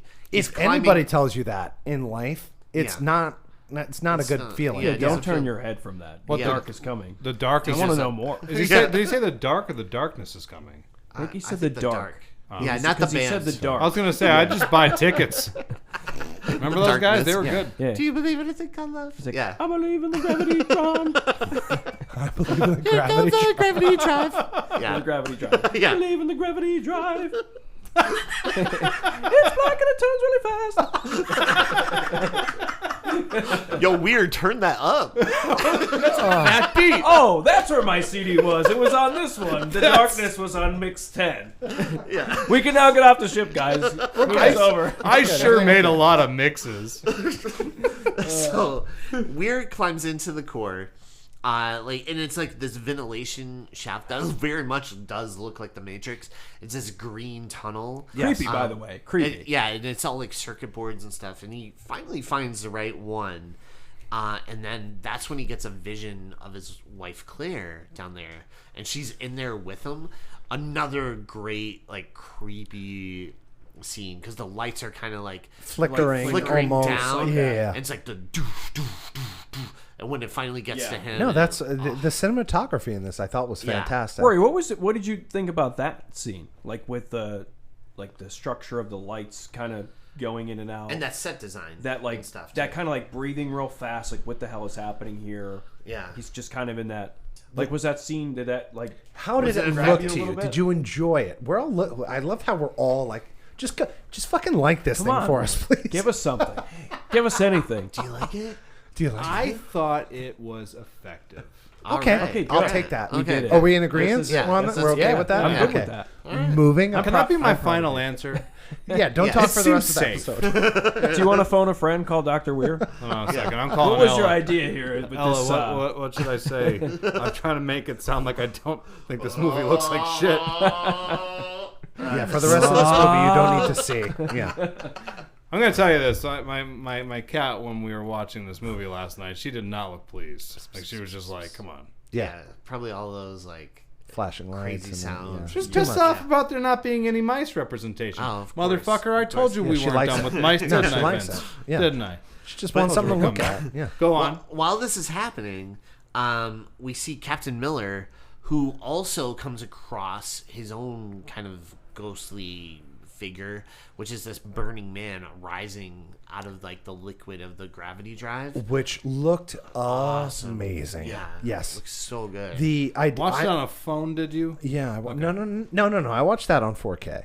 No, that I don't scene believe is a goddamn thing you say. Yeah. I lie to you all the time. Yeah. I'm going to assume, and you guys can correct me on this, that was filmed in reverse. The rising up out of the water on fire. Oh, How no. did They actually lit the actor on fire. That's actually how they got the effect across. It's a Yeah. pretty cool That's pretty. effect. That's pretty powerful. Yeah. Yeah. Yeah. Yeah. I was curious as to how they shot that because it looked so good because It does. It felt like as he was coming up, instead of being torn apart, he was actually built up as Yeah. the fire was engulfing him. EJ, do you Yeah. remember when we were making Burden of Beauty and we lit our one actor on fire? Oh, yeah. You remember that? We shouldn't name them because I think they're still looking for them. They are. I mean, there's not much left to find, but Which makes Right. sense Keep looking. because that scene didn't make it to the movie. I've seen No. it. It was Yeah, cut. okay. It was Yeah. actually, where he's like, he didn't really die. Do we the want to way I have an was actual hoping." death on yeah, film? it's No. where he Bonus feature. landed that really blew the scene. Yeah, he didn't land it as well. And so, All right, that one was for you. yeah. Now we're gonna do one. And he just died. So Weir explains it was a hallucination. And, but the crew... No. They're all freaking the out. crew says it was a hallucination. He was like, "That was not a hallucination." Right, yeah, he's He like, was very pretty real. adamant about Pretty like. real. Was yeah, that in no, the that was. trailer? I think. I feel like that's like a trailer moment, doesn't it? I don't It know. does. That if was not a hallucination. And the Yeah. audience goes, ha ha ha ha. Yeah, Yeah. probably. Give that. What does the audience do? Yeah, they're like, ha ha ha ha. I want to see this movie. But then What's the Stark... best scene in the movie, right? there. Yeah. Stark runs a theory by Captain Miller that when the ship traveled through the dimension, right, it actually maybe brought something back, like some kind of weird life force. It came back with Right. something. Yeah, and Yes. she says life force. Yeah. A reference to the movie Gave him a Which movie? Life Force. Which one? Life Force. Oh, okay. I believe it's Yeah. called Life Horse. Life Force. Oh, Life Force. Exactly. So, well, that was Weir, right? Weir explained to them. He was like, I think the ship. Oh no, Stark explains that. Stark explained. Yeah. He thinks that did they talk about the ship drive to open a gateway to hell, right? Oh, yeah, yeah, like yeah. they kind of mentioned that a little later. Later on. Yeah, Yep, okay. yeah. Yep. And so in the med bay, Peters notices Justin is gone. And I love this. She's pacing back and forth. And she looks at Justin. He's on the table. And she goes down. That's a great scene, by the way. And then, yeah, she's like paces back up, looks over. He's still there. And then There's like a little flicker of light. And she like looks up. And then she goes to like walk. And then she notices he's gone. gone. yeah. Yeah. And then all this like... Always happens that way too. By the way. Always. The lights start flickering and sparking, and so she feels something there with her. So she runs to the main what is it called? Like the dock, I guess. The bridge. Hub?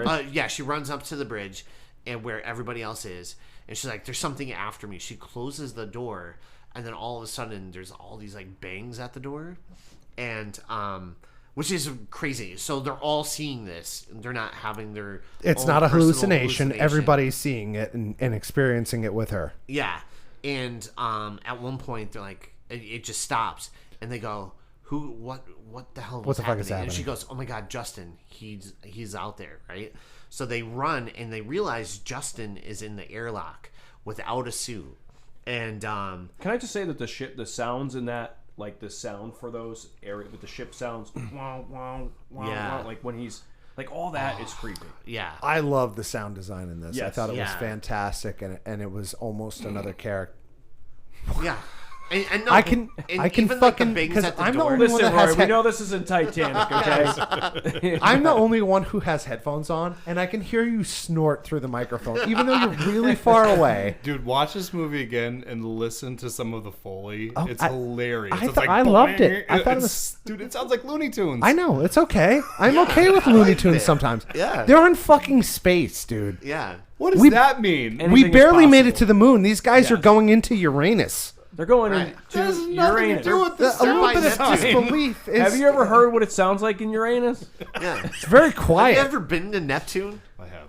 Oh, Sounds like Looney Tunes. yeah. It's a bunch Have of you Looney ever Tunes. been to Uranus? No, in all seriousness, Why? in all seriousness, next time you guys watch this movie, listen to the Foley. I will. It's so funny. I'm gonna watch this again. I really Yeah, enjoyed I this. kind of yeah. like now. I I feel don't like I mean gotta to plug be in ragging headphones. on your movie, guys. I'm not. Yeah. I'm just saying. I don't mean to be a dick, but Yeah, so You just are I think we need anyway. to bring it back to the theater to hear this in the theater. the yeah, surround I would sound. definitely go Yeah. to see it again. Oh my God. If this was in theater? theaters, like Yeah. of all the shit that we've watched, I would go see this in theater. Yeah, Yeah. same. Yeah. I 100% would go see it again. We got it. We got to talk. Well, I mean, we also covered The Shining, but you know, that's a you I've seen chose the wrong. So he basically You're Justin not wrong. reveals You're not wrong. that he would rather die than to go back to the dark. And so Miller, he's racing to save Justin as the effects of space Yep. decompression sets in.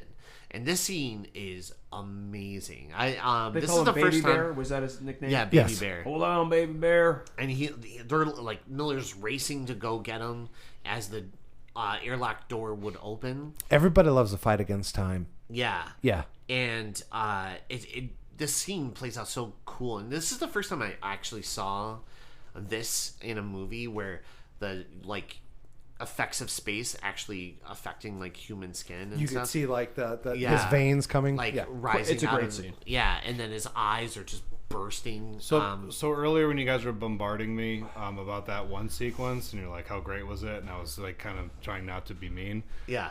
This scene's awesome. Oh, okay, awesome. Yeah, like There this we is go. like We got two out of Rory. Yes. this is got the two. best scene in the movie, 100%. It's Yeah. so like effective and And it's creepy because he's Yeah. just standing in there. They can't do anything. Miller's trying to race to get to him. And The time is running out. Yeah. Like the decompression is happening. Yeah. Like he is starting and the to feel countdown effects. is really playing They're like into cover. the fear. They're like what they say. Breathe out as hard as you can and cover yeah, your like eyes. empty your lungs and Yeah. cover your eyes, and you just see him like blood is just like he has his hands over his eyes, but you see blood like coming Yeah. out, rising because of like the zero gravity. That It's is just so cool. so unsettling. Yeah. And it's intense. It's a great sequence. And I think even better like when we saw it in theaters. Because at that time, this was like cutting edge, effects and stuff. But Not like, really, but Jack, go on. But not really. and the actor is Jack Noseworthy. Noseworthy, yeah. I think this might be like his only like real, like yeah, big role. big role because he didn't Yeah. really do much. So like this scene is It's awesome. is carved into history now. Yeah. You know, I think that's Thanks to Rory, he's made him feel really good. So we're gonna bring Jack Noseworthy on the show. Jack, come on out. Hey guys. I tried my best.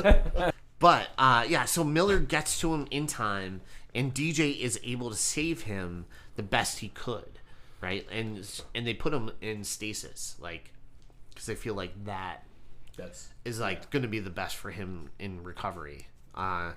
Plus, in if he's asleep, he won't wake up again and maybe try to hurt kill himself. everyone. Oh, yeah. yeah. So Miller tries to get an explanation out of Weir about what is happening, And Captain Miller then hallucinates again about a former crew member he served with who died in a fire on their old ship. And he tells DJ about this incident. And DJ then reveals he made a mistake in the translation because he listens back. Yes. And it's liberate tutumi, which means save yourself. Instead of And save. then, yeah. And then he's like, also this. And it says ex inferius, right? Which means from hell. So it's like save yourself from hell. Yes. I also thought it was cool. There was like that part of the message. It was like play mix 16. I really like that one. Was that the Liberate. same time when the video, like, then they discovered there was actually, they found more footage, or they Oh, no. unscrambled This it? is just like Okay. the audio. Got it. Peters Later is, on, like, you're going to see the video. Yeah. See that? Yeah. Peters is now in the bridge. She's working on it in there instead of the med bay because she's freaked out by the med bay. She does not want to go back. So DJ and Miller conclude that the ship, while traveling through this other dimension, somehow brought something else back with it, this unknown horror. And it feels like an eldritch horror kind of thing. You know what I mean? You're saying horror. Right? Horror. Horror. Okay, I just want to make that distinction. Horror. Because that's a movie I They're would bringing watch. a lot but of go horrors ahead. back. Bring a lot of horrors. I would A lot of horrors keep coming through. No wonder where all my mix CDs have been. Can you It's send me all that about link? horrors. So Cooper and Smith almost have the loose and Crawling out of the portal. Enough with these goddamn horrors. It's a dimension into a world. He finally pushes the CD in. It's like, and she's a brick. They're all coming out of the portal. She's my hey, just letting them all hang out. Dr. Weir's like, come on, ladies, when we're going. That's why I was so desperate to open it back up.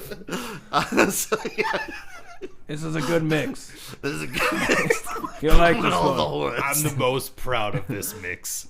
So 16 was my good one. So Cooper and Clark almost have the ship repaired, the Lewis and Clark, and Cooper and Smith. And Now that's what I meanwhile- call Hell Volume 3. Yeah. Now that's what I call it. Sorry. I know you were deep in your thought. No. Just was in there. But Peters works on scrambling the ships along, and the video is horrific. So she finally is able to scrub it and get it to where you could see what This is when we happening. see a guy get elbow deep in someone's arm. Yeah, it's like a space orgy of death. Yeah.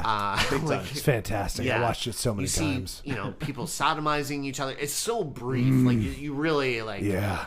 They're just blasting Mix 16 to the whole thing. Yeah. Love it. Now, You now see- imagine there's supposed to be 30 minutes of this of this footage. like uncut footage of where it was a longer extended. Yeah. I don't know if it was like You have an parts. extended cut of this? There Yeah. was 'Cause apparently, But it's but like, they lost it. Yeah.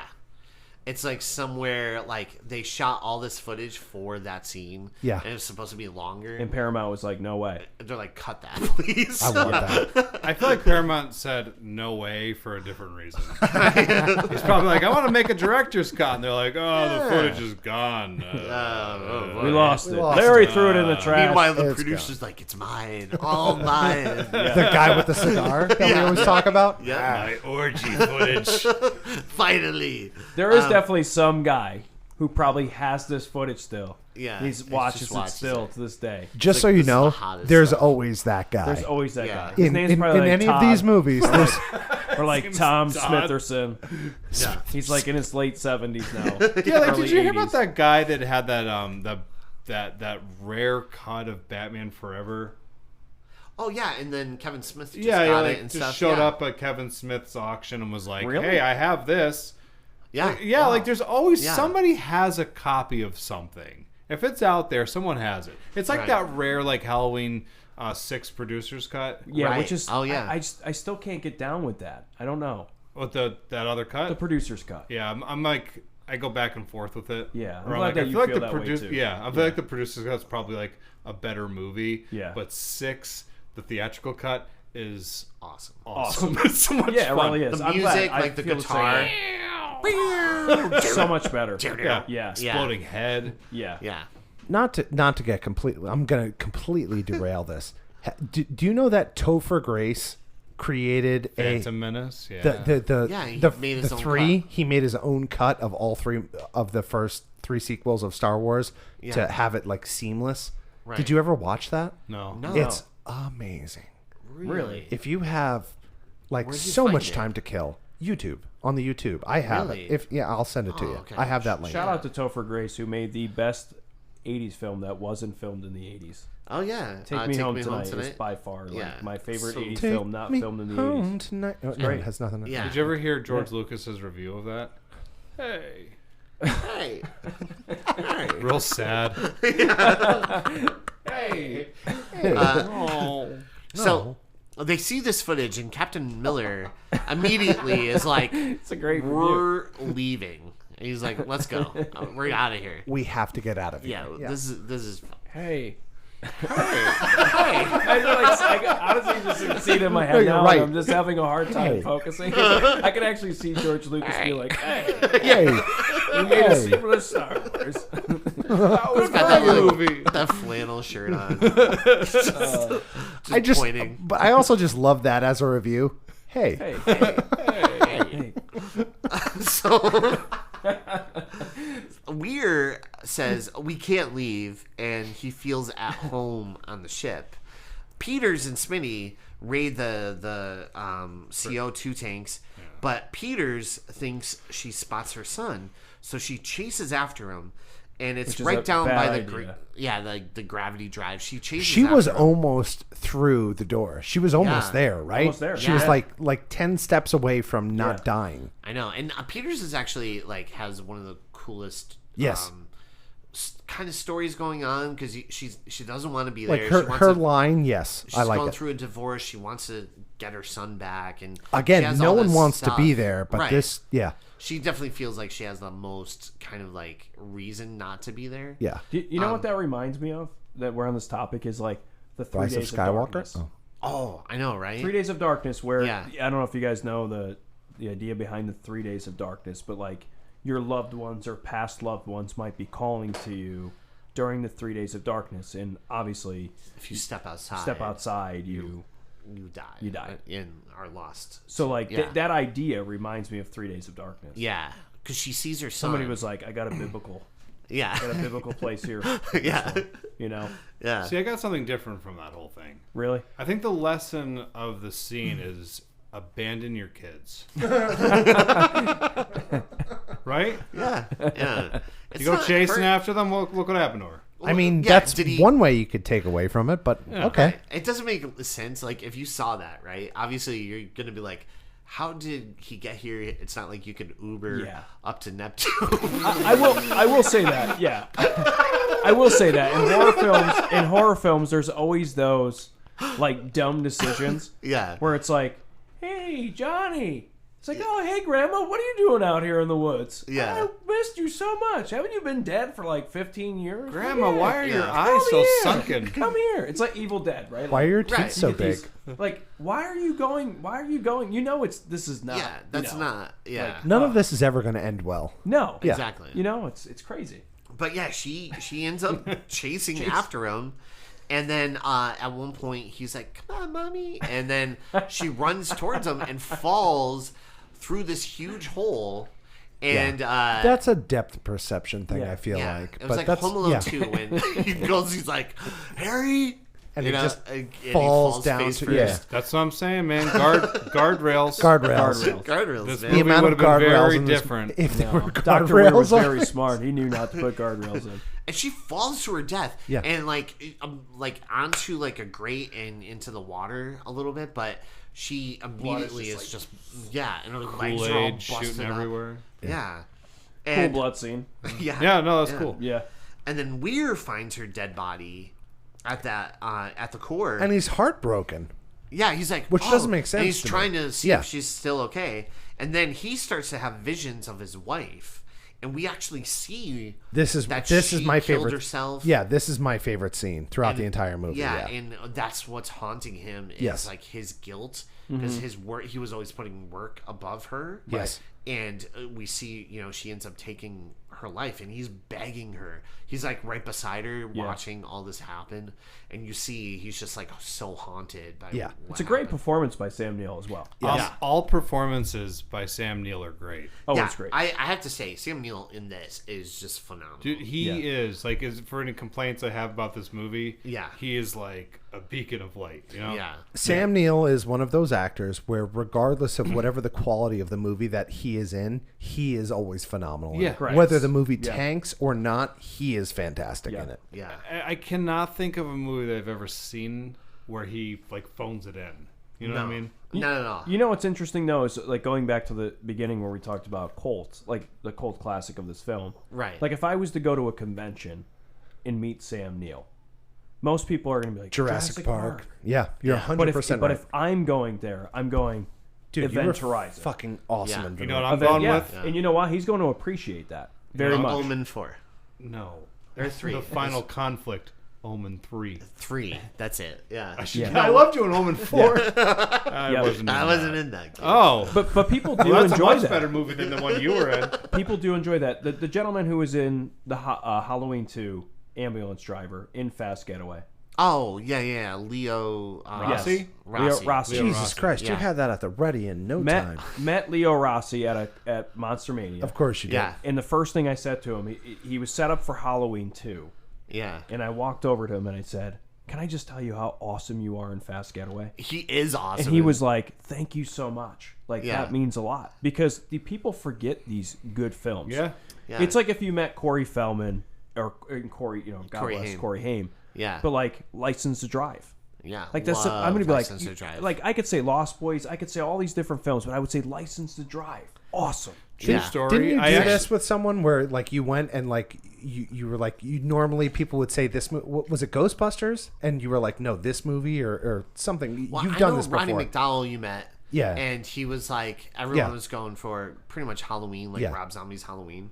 Oh, And you went up. did you say Roddy McDowell? Oh, no, I didn't mean to Oh, say yeah. I Can I, did say can I tell you a Roddy story? McDowell. Can I tell you a story real Yeah. quick? Yeah. No, Malcolm so- McDowell. so I you- we meant. don't have Yeah. time. I met I met Malcolm McDowell years ago. Yeah. And it was great person. Yeah. Yeah. Shortly after the new Halloween came out, there was this huge line of people, and they all had like the Halloween swag, right? And I'm the only person that has something from a Clockwork Yep. Orange. That's You and I both. buddy. So like Yeah, he's awesome. he's just signing all the Halloween stuff, and he's just like and then he get up to him, and he looks down at the photo, and he looks up at me, and he's like, "Oh, I see you picked the good one." Yeah. Yeah. I love that. How fantastic does that feel for you? Honestly. I mean, I feel feel like- nothing in general. Well, there's that. But like to Well, besides that. but like honestly, to meet someone like that and then for you to engage them in a way that like everybody else is doing this thing, but you're like, no, this. That's like that story I told you, like when I met Mark Hamill. There was like this huge line of people, it's like 3 hours long of people, and they're all just like, "Mr. Hamill, I loved you in Return of the Jedi. My favorite outfit is when you're wearing the black and you've got the green lightsaber. It really made my childhood." He's like, "Oh yeah, That voice is thanks. That's so fantastic. That's great." actually That's a my great- story to him. That's a And great then- voice, isn't it? And so I get up to him and I'm like, "Oh, like I loved you on The Simpsons because that's like one of my all-time favorite episodes." Or as Batman. And he just like lit up, like he was just like, "That was actually one of my favorite jobs." He was like so excited. I don't know why I just turned into like Adam West for a second Yeah. there. No, you were fantastic. You were great. That was good. I Yeah. I love the But, voices. yeah, sometimes like when you bring up to actors, stuff that maybe people don't talk about a lot, Right. they get a little excited. I also find that when I meet people anymore, I just don't even talk about their movies. I just kind of engage them as people, and that also goes over Yeah. well. But moving on, Yeah. Yeah. No, that's awesome. Yeah. Really cool. So when Dr. Weir sees his wife and he's like, Are kinda we haunted. are we at the scene where they're in the bathroom together? Yes. I That's love a love great this. scene. And Yes. then she shows up behind him, and it looks like she's ripping out his eyes, but in Her reality- eyes are closed right. as she's talking to him. And we see, as it pans out, he's in the drive by himself, and he's ripping out his own eyes. And I would also like to say tasteful nudity. Yes. Yeah. There's gratuitous nudity in a lot of the movies that we watch, but this was just very tastefully done that like it It just makes sense. it It's makes not- sense For the and- scene. Yes. Right. Absolutely. yeah. Yeah. that Yeah. ripping your eyes out thing, I can relate to that. I know. So I saw this movie called Rise Rise of of Skywalker. Skywalker. You God damn son of a bitch. God damn it. Son of a bitch. So we see where Smith is on the ship, the Lewis and Clark, and it's almost done. It's almost repaired, and he's actually informed that Who's the dude repairing the ship? Smith and Cooper. The black dude? I loved him. He was Cooper. awesome. Yeah, that he was was Cooper. fantastic. Yeah. in Oh my this. god! Yeah. I think he was on loan from the Michael Bay collection. Was he? Dude, he was so irritating. I loved him. Yeah. He was. ya? Yeah, I loved him. They should have called him Cooper Cheese. Damn it. So Smith is informed that Weir might have put an explosive on the Lewis and Clark, and Smith is trying to race and find it.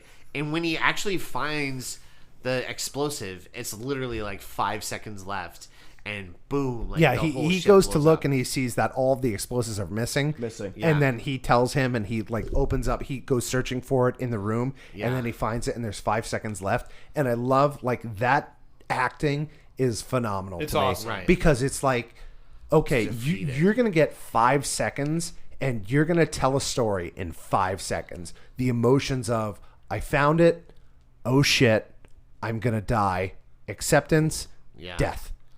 In 5 seconds. It was Yeah. phenomenal to me, the way he acted that out. Smith, that actor is pretty awesome. Yeah, he's- even the Invitation, he like Sean he's- Pertwee. Pertwee or something. Yeah, he's always great though. Anything he pops in, I'm always a fan. He did a really good job playing Bob Iger in The Invitation. Basically, yeah, He looks just like him. he does. He really does. Funny story about Sean. So one of my favorite directors is Neil Marshall. You tell Yeah. the story. We'll decide whether or not it's funny. Yeah, funny story. So I follow him on Instagram. Neil Marshall. Neil Marshall. I follow him in Yeah. person, but he don't know. So I always, I always knew he was in Event Horizon. So Right. I started following him. But Neil Marshall being one of my favorite directors, who's made a lot The of great Descent films. rocks, but go on. Yeah, A lot of great films, especially Doomsday, yeah, which is just awesome. it's awesome. Yeah, It's super violent, and it's like Mad Max. The Descent is my favorite. Yeah. Probably my favorite film by Neil Marshall.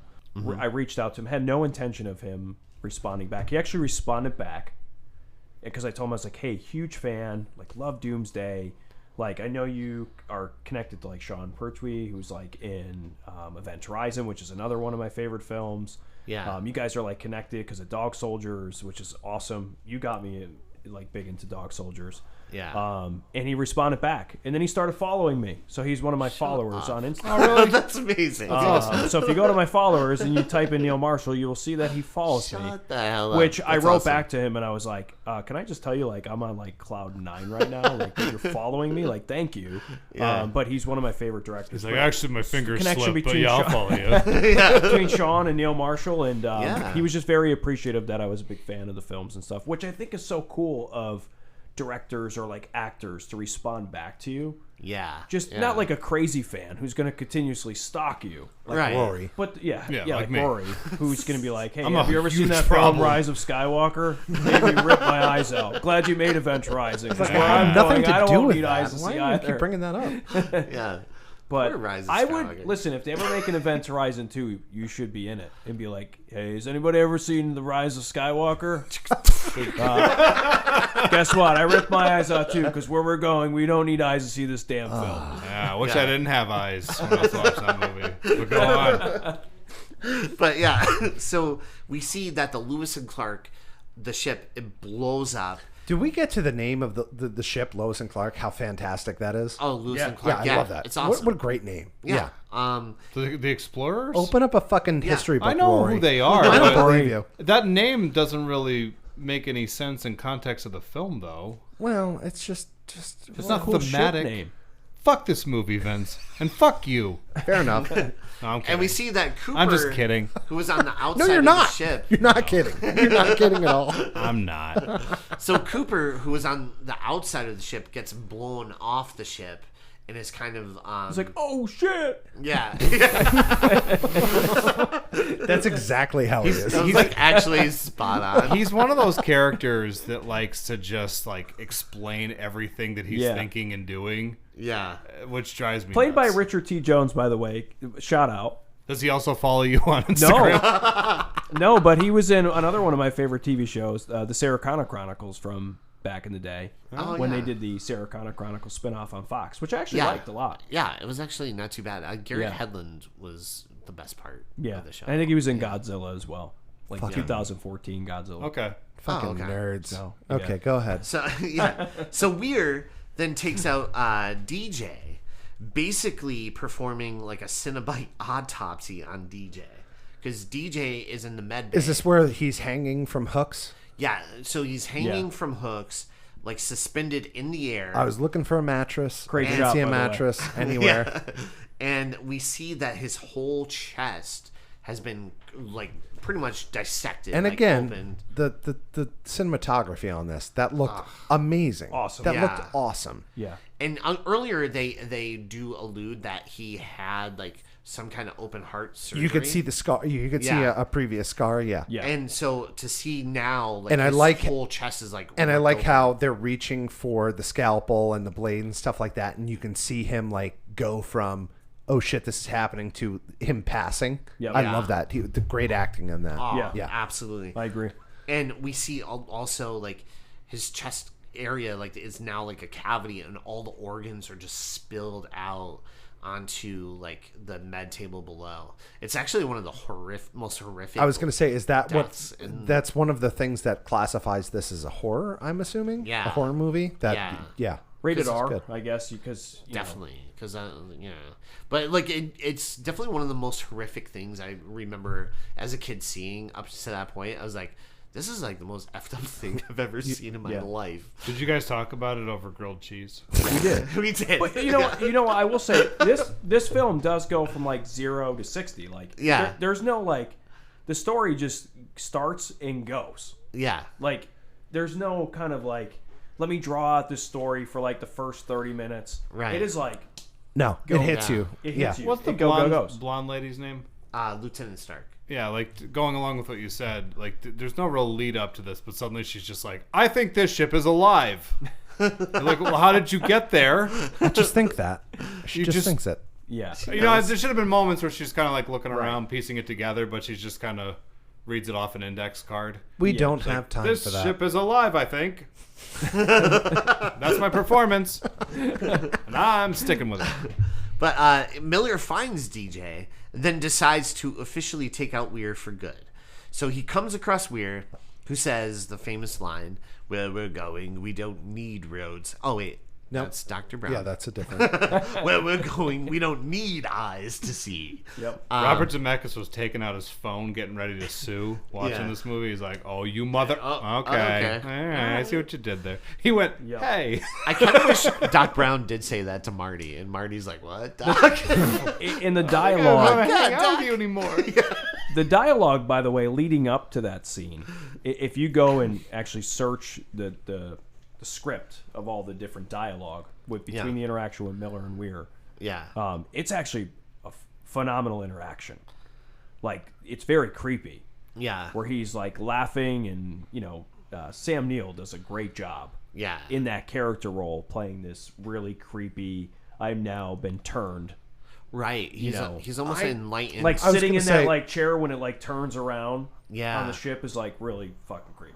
yeah. I almost feel like, and correct me if I'm wrong, that he is the ship. He is like the representative of the I ship. would agree with that. Yeah. Like, it's almost like It the found ship has the house taken in him. him over, and Yep. he Yeah. is. Yeah. Go ahead. So being a dad, what are those little? Am I? What are those little seats the kids sit in?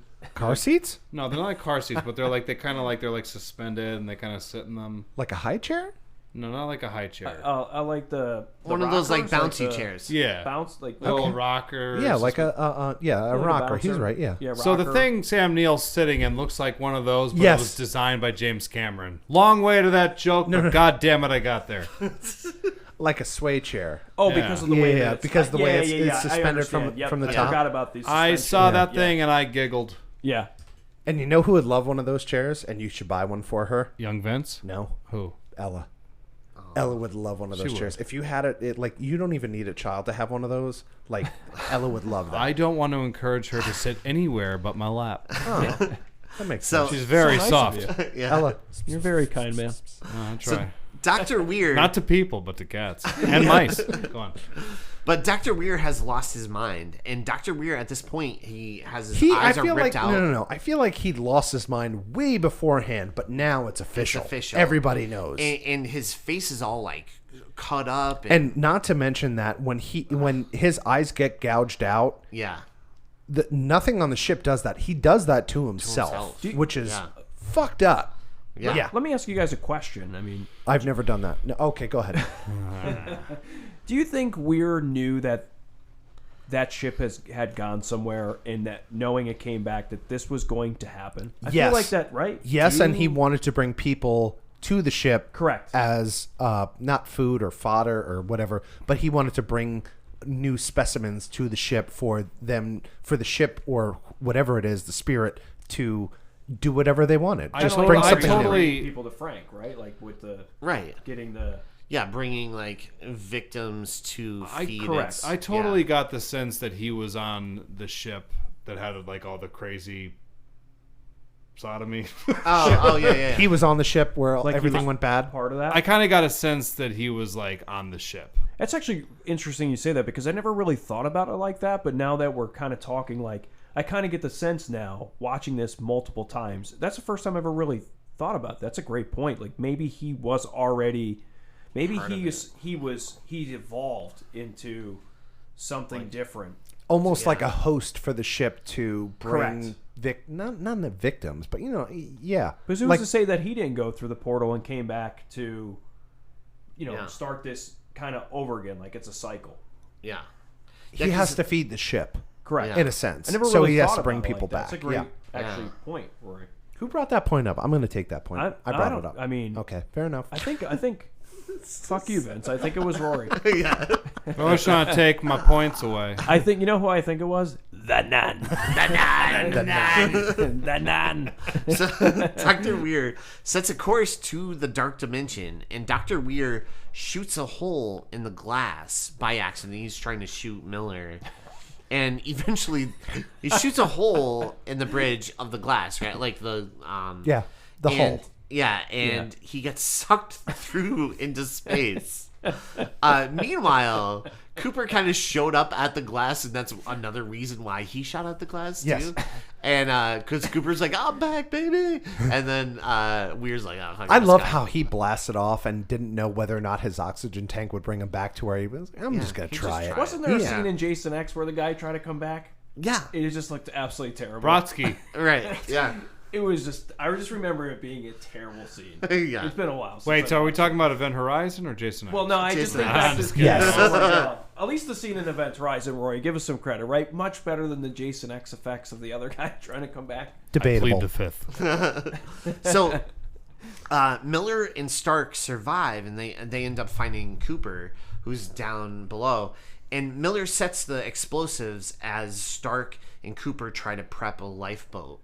So the way it is, the bridge, there's a huge neck that connects to the back where Like the a engineering hallway. is. Yeah. Yeah. Is that Where- like the Reaper's Revenge room? Yes. Yeah.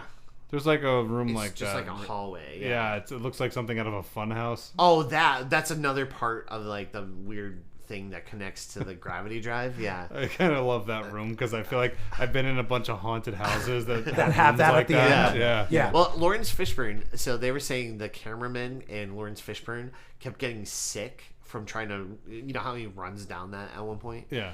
And because it like the way it was spinning and stuff, they would get sick from what was happening. So in Orlando, Florida, there's a Ripley's Believe It or Not, and in order to leave a Ripley's Believe It or Not, almost all of them have a tunnel that spins like that.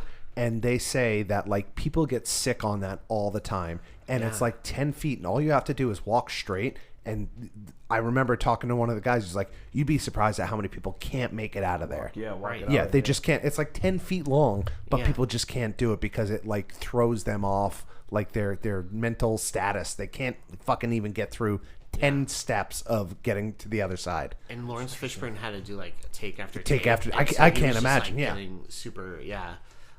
That's why he's an actor. One of the best. One of the best there is. Best.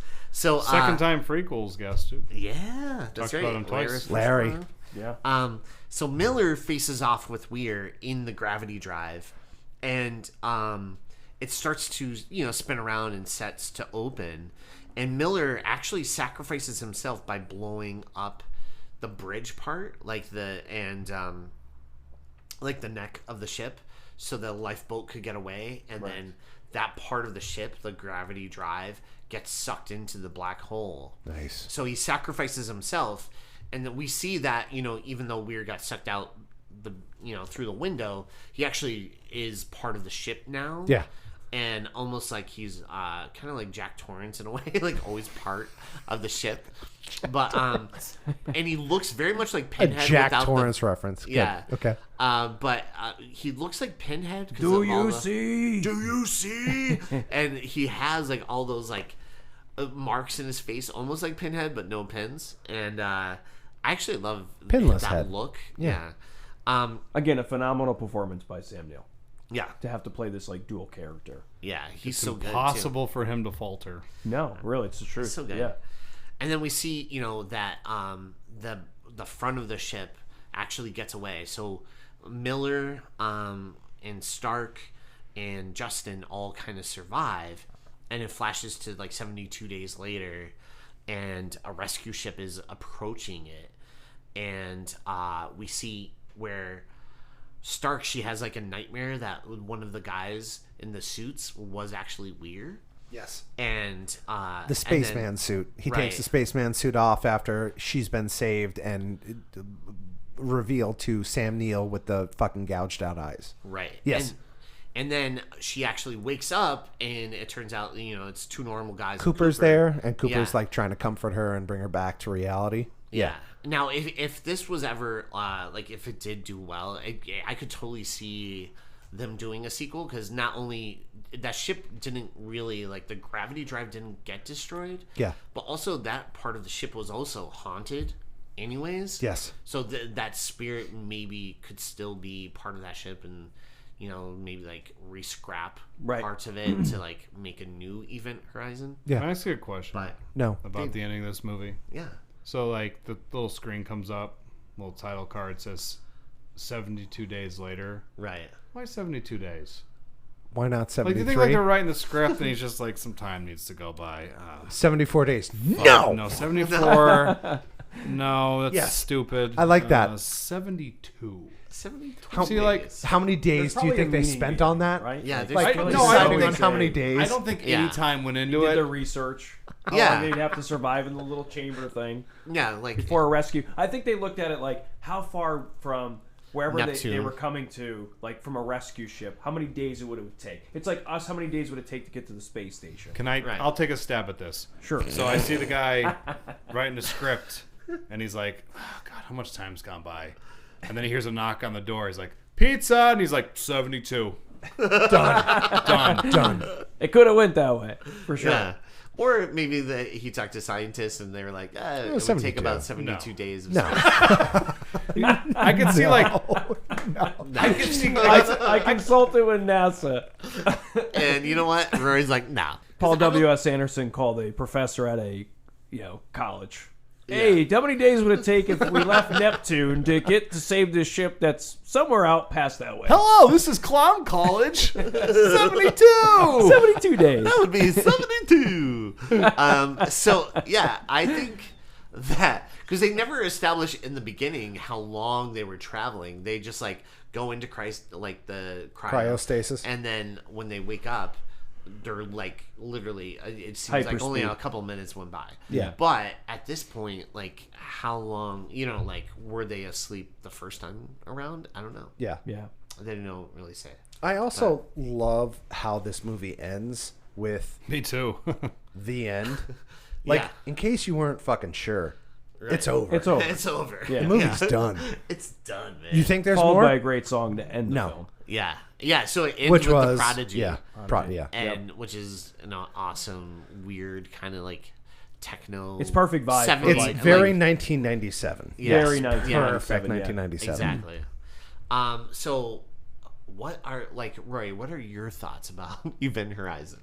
You go first. So, in all honesty, because I know I've been goofing on it a lot, but I think there's a lot of really great conceptual stuff in the movie. I think if it was maybe like expanded on by like a better screenwriter, they could have really made like a really interesting movie out of it for me. As it stands, it's like I think the movie is fine. Yeah. So like, you know, I there's a lot of stuff in it that I'm like, oh, that's cool. Like I like some of the like the sort of surrealistic, nightmare-y stuff. That's neat. Yeah. There's some interesting gore and stuff. Sam Neill just is incredible. Crushes it. He's Lawrence just amazing. Fishburne. Lawrence Fishburne. Larry But Fishburne. you know what? Even like Lawrence Fishburne, I will say this. Larry Outside of Fishburne. Sam Neill, I found a lot of the deliveries from some of the actors to be very flat. Like I don't. really? I know like you guys really like him in this, but I was Yeah. like, next time you'll get the Matrix. Yeah. You're gonna be great. I think that's what gave him the Matrix. Honestly, I Yeah. think I that have to role- assume that 100% this is the Yeah. reason he got the Yeah. Matrix. Well, that's the word. Assume. Assume. But like, no, I would just say I think the movie is fine. I wish I got to see it in the theater when I was like maybe your age, because I think I Yeah. probably have like that, like wow, like this is incredible on big screen. As it stood, I was in my 20s and I watched it. I'd always heard about how scary it was, and then I just thought it was okay. Didn't think it was scary at all. A simple tweak, what would you have done different? A simple tweak. Just a simple tweak, just something little that you think would have made it a little bit better with Just- screenwriting, just whatever. focus. Just focus, Just focusing on the story, because again, like lots cleaning it up a little bit. for sure. There's definitely a few drafts that could have. Yes, You know, I got you. Story could have been tighter. Yeah, I would have lost the Silly Cooper character because he kept taking me out of what should have been a very intense as much movie. as I loved him, you didn't need him. No, Yes. if anything, I felt like it kept ruining a lot of like the mood. Yeah. You know? There's this serious thing, and they just kind of tried to interject comedy with Yeah, him, and it just was so awful. But which was unnecessary. Which it just felt very forced. Like again, like a studio Yeah, person I being got you. like, we need We need need a funny character. Yeah. And he has to be African American. Yeah. Yes, I feel that. And it's, you know, didn't work for me, but the movie has merit. It's not like I'm like, you know, think that it's like a complete mess and that, you know, people shouldn't watch it or something. I just felt like it just needed to focus up a little bit more on what it was trying to do, and it would have been pretty good. It's almost like one of those rare instances where I would suggest a remake.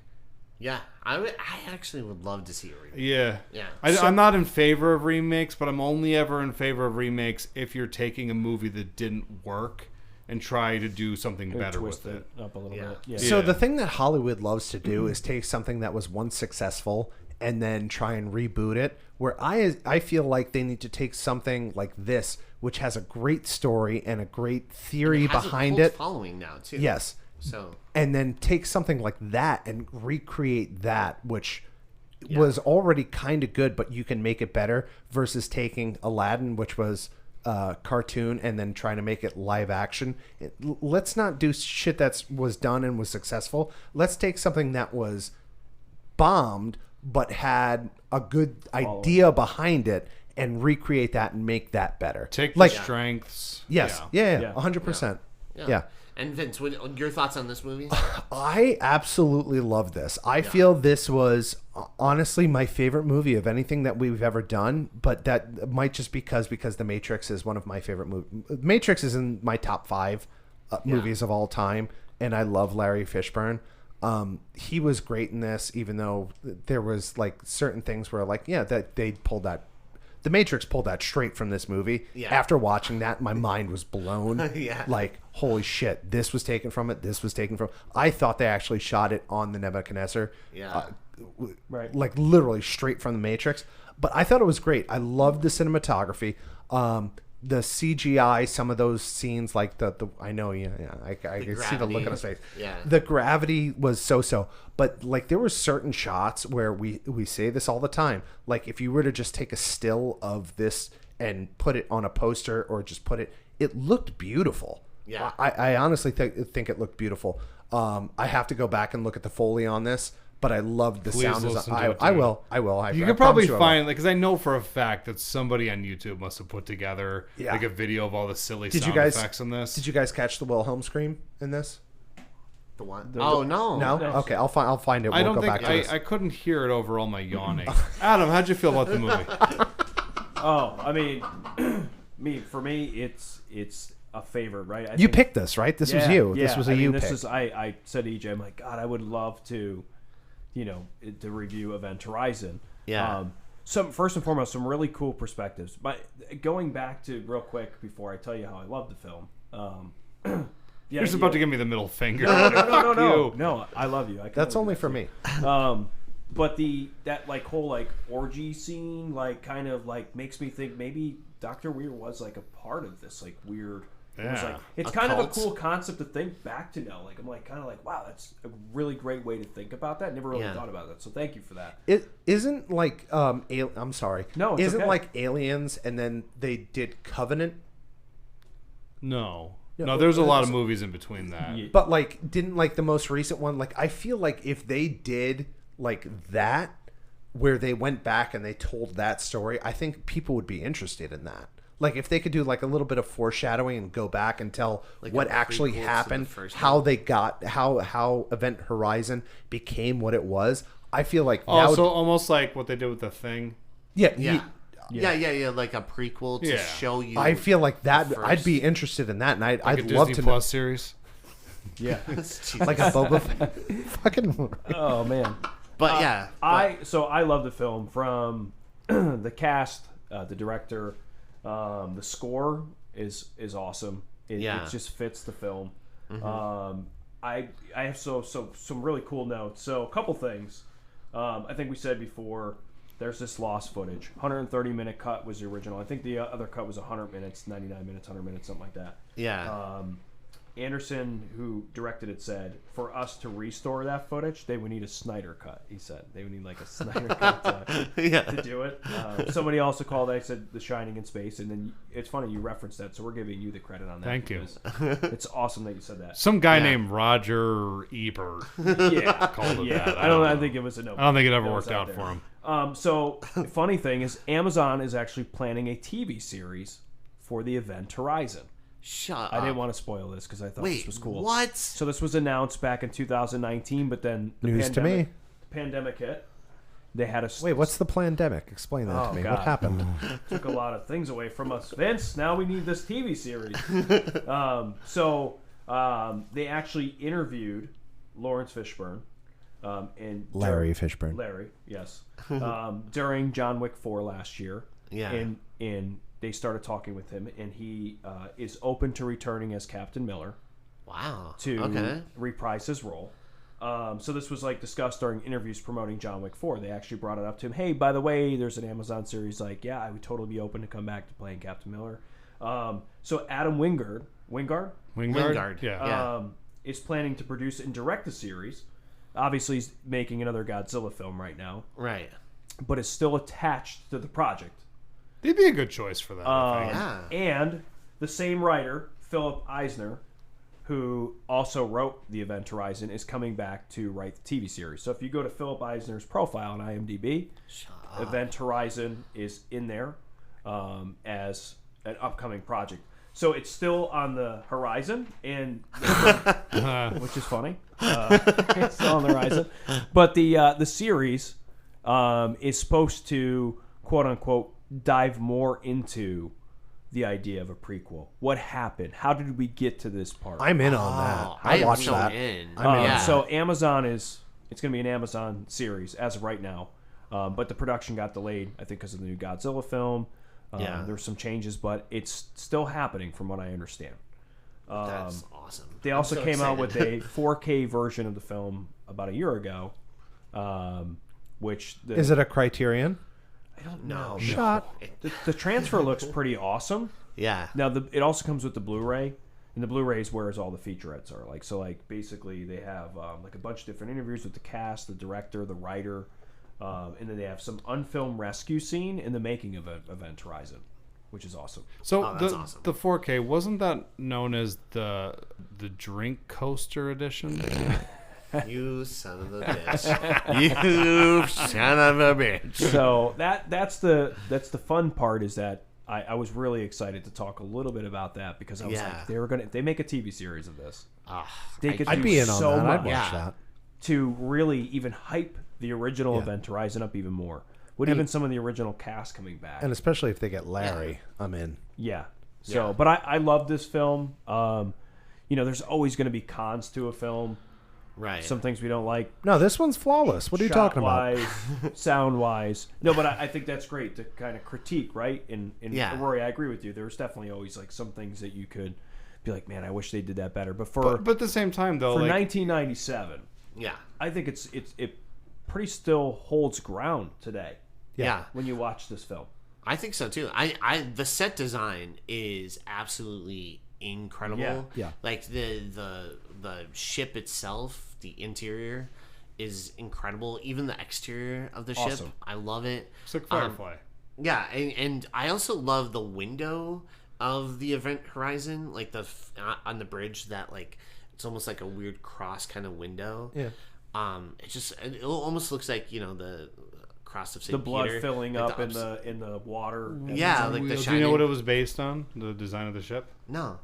Notre Dame, like the cathedral. The Nebuchadnezzar. Oh, really? Yeah, take a look at it. That's okay. That's the actual- That's really cool. Yeah. But yeah, I like the design of the ship, but even like the sets in itself, like the bridge was awesome with like the guts and everything all over the place. And the med bay itself was awesome. The gravity drive. I was gonna say the gravity drive was It's just awesome. awesome. the Lewis and room, Clark yeah. interior, like with the chair that If you spins. have metal suspended over water, I'm in. You Yeah. got me. It's so you got me. Can we there. also talk about the part where it's just freezes and the lights just Yeah, hell just, yeah. like, brighten up? It's like, like the deadlights. how of, awesome is that? Pennywise. There's a shot of it's the girl, I think, when she's chasing her son, where they close up on her face and you can see the reflection in her eye of the Yeah. gravity. Yes. Yeah, That was Forgot about that. that was Yeah. awesome. That was Yeah. neat. That looked beautiful. Yeah. that looks really to, cool. to go along with what Adam was saying with the whole idea of like critiquing something, for me generally when I watch things like I very very rarely do I ever walk out of something and I'm like that was so bad that doesn't have merit. You said that in a couple previous. Yeah, shows I as don't well. I don't agree with that kind of stuff. Yeah. That movie, for all of its flaws, I can see why people really like it. You know what I mean? Like it's like the whole science fiction angle. There's some like again like if you just Dark, took too. certain It's very dark. Yeah. Yeah. And if you took certain elements of it and you really fleshed it out, again, I don't mean to repeat myself, but conceptually, it's fucking cool. It's a cool idea, and you don't really see too many ideas like that, you know? Yeah.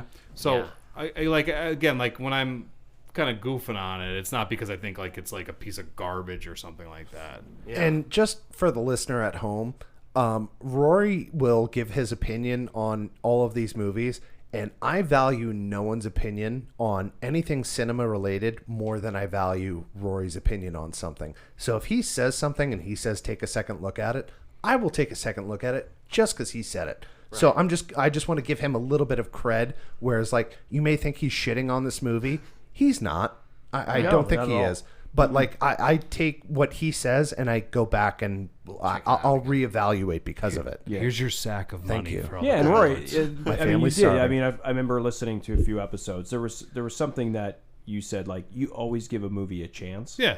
I think like you. That's fair. You always walk out of a movie saying, okay, I might not have loved this movie, but I always got to take something. I think it was The Nun 2 you talked about, maybe. Yeah. No, There was honestly, like something like, okay, this film wasn't as great as the first Nun, but like I always try to walk away with like that one or couple things that I'm like, this wasn't my favorite, but like I still have to appreciate it for the fact that a film was made.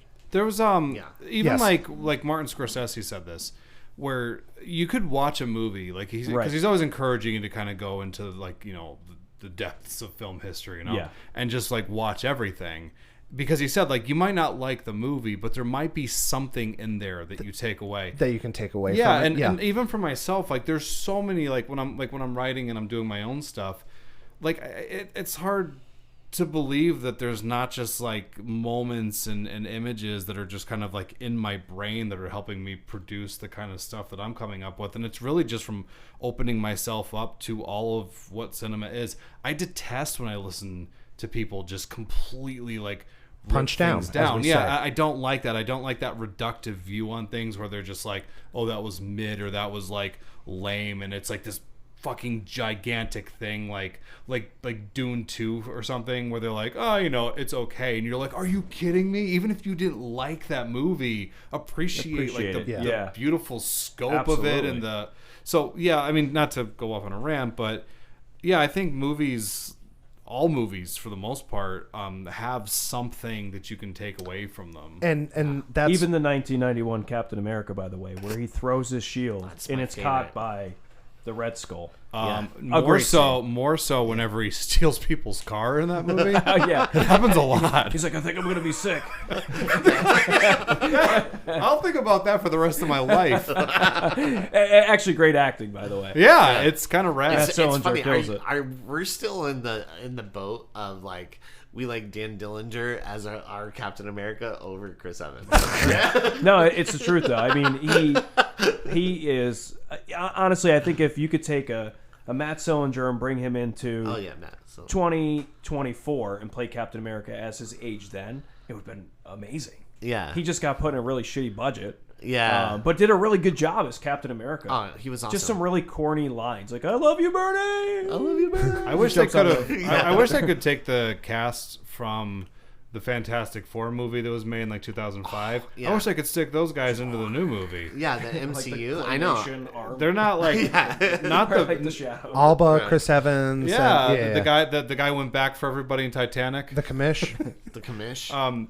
Yeah, like all that movie, like maybe not the best films, but what a great cast. Yeah, I think they're the best Fantastic Four cast ever. Michael B. Jordan. I love the Fantastic Four. I love the What did you think of the movie? Yeah. Oh, I just love real quick. movie. You know, the Fantastic Four was Stanley's like favorite. Yeah, like that was his jam. Like that was his OG, and he loved it, and he wanted that to succeed more than anything. Yeah. I love the Fantastic Four. I'm such a huge fan. Like I grew up like loving Spider-Man and X-Men and stuff. My next one, I would pick Fantastic Four even over like the Avengers. I love Fantastic Four. Yeah, like that. Yeah. X-Men '97. Yes, Brian Singer. Can't wait. Brian Singer. Yeah. Yeah. Hey, we can hang out after this. Hey, let's. I don't know. But my thoughts on this film, I love it. I think it's awesome. I do love the set design. Yeah. Sometimes I love to like try to put myself in the shoes of the characters, like experiencing stuff. Could you imagine being that's on what that I mean. set? Like imagine being yeah. on the set, but even imagine being a person on that ship. Yes. Like I feel like Smitty was like the smartest one because he's like, I don't want to be on that ship at all. Yeah. I'll keep staying outside and working on stuff. But like that to me, that movie, I saw it at like the right age maybe, and on the big screen, which is the best way to see a movie all the time anyways. Oh, really? But, like, not on your 5-inch phone? No. In bed when you're falling asleep? High as a On kite? your 1998 Mac G3 that goes, eep, Clamshell? eep. My favorite computer that EJ ever owned was the Mac G3. When every time the wild eep. Wait, are we talking about the iMac? Yes, the colored iMac. one? Yes. Yeah. I have one of those in my basement, and I've been saving it. The wild eep Yeah. is just Yes, the most important tone of my life. Yes. Look at it. But look at I us. love this movie. I would definitely recommend it to any like sci-fi fan. Again, this is my favorite that we've seen, and I'm gonna rewatch this. And not like in the future, like I'm gonna rewatch this soon. Yeah, I totally agree. I love Sam Neill.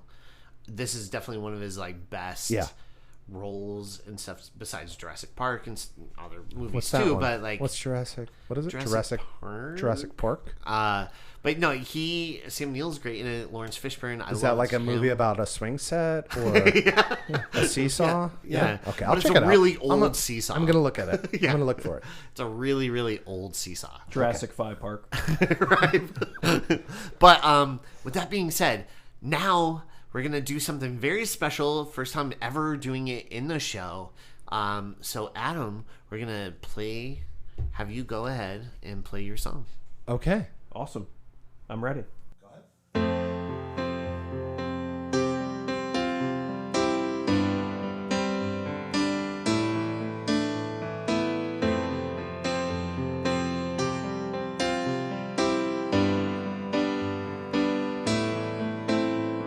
Standing at the end of the line,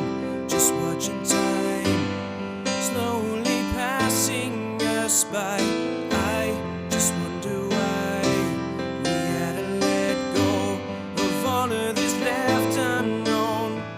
Where are we supposed to turn? To what degree? Why did you have to go and leave? How can we be on our own when we're broken all alone?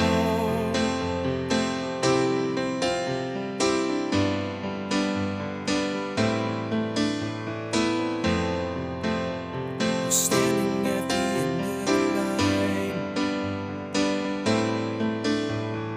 What is it about life that's so inclined?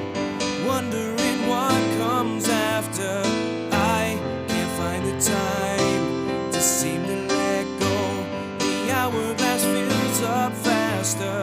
Where are we supposed to turn? To what degree? Why did you have to go and leave? How can we be on our own when we're broken all alone? Whoa, standing at the end of the line. Whoa, yeah, yeah. Whoa, we're standing at the end of the line.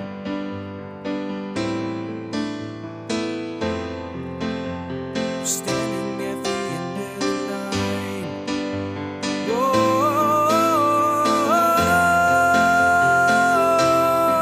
Whoa, why did you have to go and leave?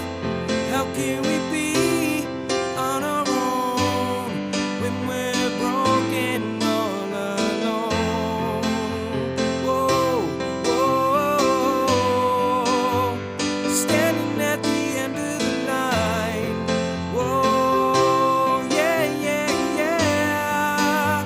Whoa, we're standing at the end of the line.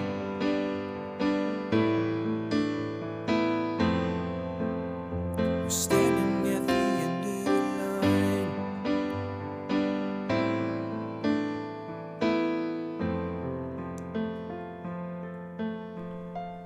All right. Thank you so much. Awesome. Wow. Yeah, awesome job, man. Well, thank you guys for letting me perform here. I'm the first Ever. first one ever to perform. Yes. Yeah. You're the first one ever, and hopefully the first of many. And the song is fantastic. Thank you. I appreciate what's that. what's the name of it? It's called End of the Line. I loved it. I'm a big music. While these guys are movies, I like to think what they do with movies, I like to do with music. Yeah. Which is probably really unfair for me to even say. Ew. I don't even. Yeah, I know. But that's a really well written song. I love the chorus. I love the hook. It's a phenomenal song, and it's something that I'm gonna listen to over and over. Oh, wow. And I'm happy that we got to get it on the podcast, and honored to have you here for that. Awesome. And I also am happy that you edited yourself and ran all the you did all the work. Yeah. Yeah, Thank you. yeah. And that takes some heat off me. Thank you. But if you think Most it of my sounds life is editing. Originally, yeah. I was gonna just bring a xylophone. yeah. Oh, yeah, I wish. I was Yeah. hoping that you brought some spoons and you were just kind of, What's the mouth? Have thing EJ that they bang play? on some buckets. Yeah. Oh, we could have been the ACDB. ACDB. When at FYE one time, we used to work at FYE together. We had like boxes and like a poster tube, and we told our manager we're like gonna put on this performance. Mike Shea, shout out to you. And you were instantly fired. And so we started Awesome to manager. do like This Is the Call of the Bird. Yeah. And we were just like playing these like as instruments and go caw, caw, caw, caw, caw, and like making all these weird noises. And he's like, "Can you guys go record that at home or something?" Right? Could you not so do we that here? did, and then we played it in the store. Of course you did. And we would play it in the store. Over, We actually recorded it. yeah. And people would like come up and they're like, "What is this? This is pretty awesome."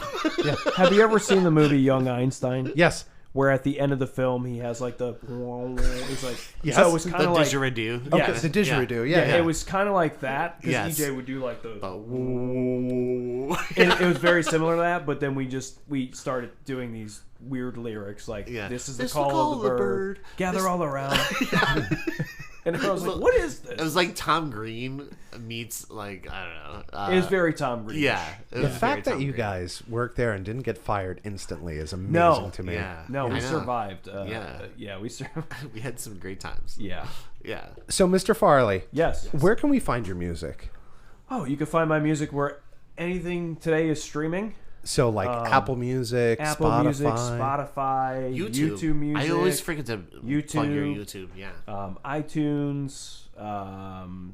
What is the other one? Tidal. Yeah. It's all out there. So, if you like the song that you just heard, go check him out on all of those Yes. things. And what are all the bands you're associated with? Yeah, I mean, so- you have your solo career. So I don't really do much solo except for recording.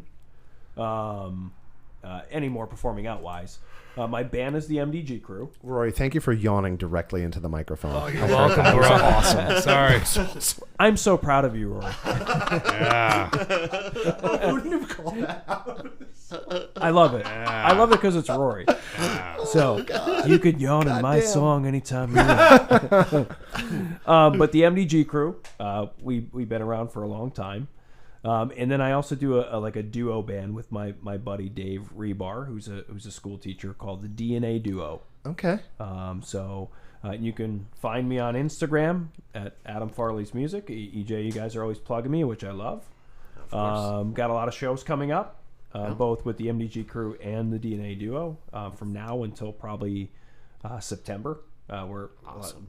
booked up. Can we find you on like Facebook or something? We have MDG Crew Music is on Facebook. There it is. I'm not on Facebook. I gave up Facebook for Lent one year. Many never- many And never went came back?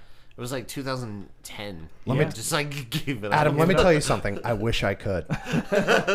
So yeah, If my job didn't require it, I would never be on Facebook I again. know. So I only have an Instagram, but that's where you could find me. I'm out there. Can you also just tell us a little bit about your OnlyFans account? I actually don't have I have an OnlyFins account. It's about dolphins. Oh, good. And different fish. Only fins. OnlyFins. Only fins account. Yeah, it's like weird shit about like dolphins and sharks. I never felt like I connected with you until just now. You know? Sperm whales Oh yeah. stuff. Yeah. That's where it's at. Only fins, man. OnlyFins. OnlyFans. That's gonna get plugged next week. But what else you got? Oh well, yeah. I would like to give a shout out to the Eastern Tribute Collective, which is Jon Snow, friend of the show. He has Jon Facebook. Snow was in at the restaurant the other day. I had a chat with him. He's delightful. I Yeah. love him. He's one of my favorite people. One of the love best. to see it. And they have 3 different tribute bands that they do. One's for Limp Bizkit, and it's called the Red Hat Assassins. And then you have Issues, which is a Korn tribute band, and they have Realign. Realign, which is a Godsmack cover band. And who's that? What's the name of that chick that he's always hanging out with? That She's would be- she's the worst. Oh yeah, Oh, my that's God. that El Snow. Elle? Oh my god. But how about you, Rory? What would you like to plug? I would just like to really quickly plug Ravenview Productions. You can find it on the Facebook and the YouTubes. Fourth Cut Reviews. That's something you could find on Facebook. Also, Fourth Cut YouTube You Productions YouTube. Yeah, what he Yeah. said. I like Yep. that we're hashing this out. Look on this air. up. Look it up. Kitties of NEPA Pet Rescue.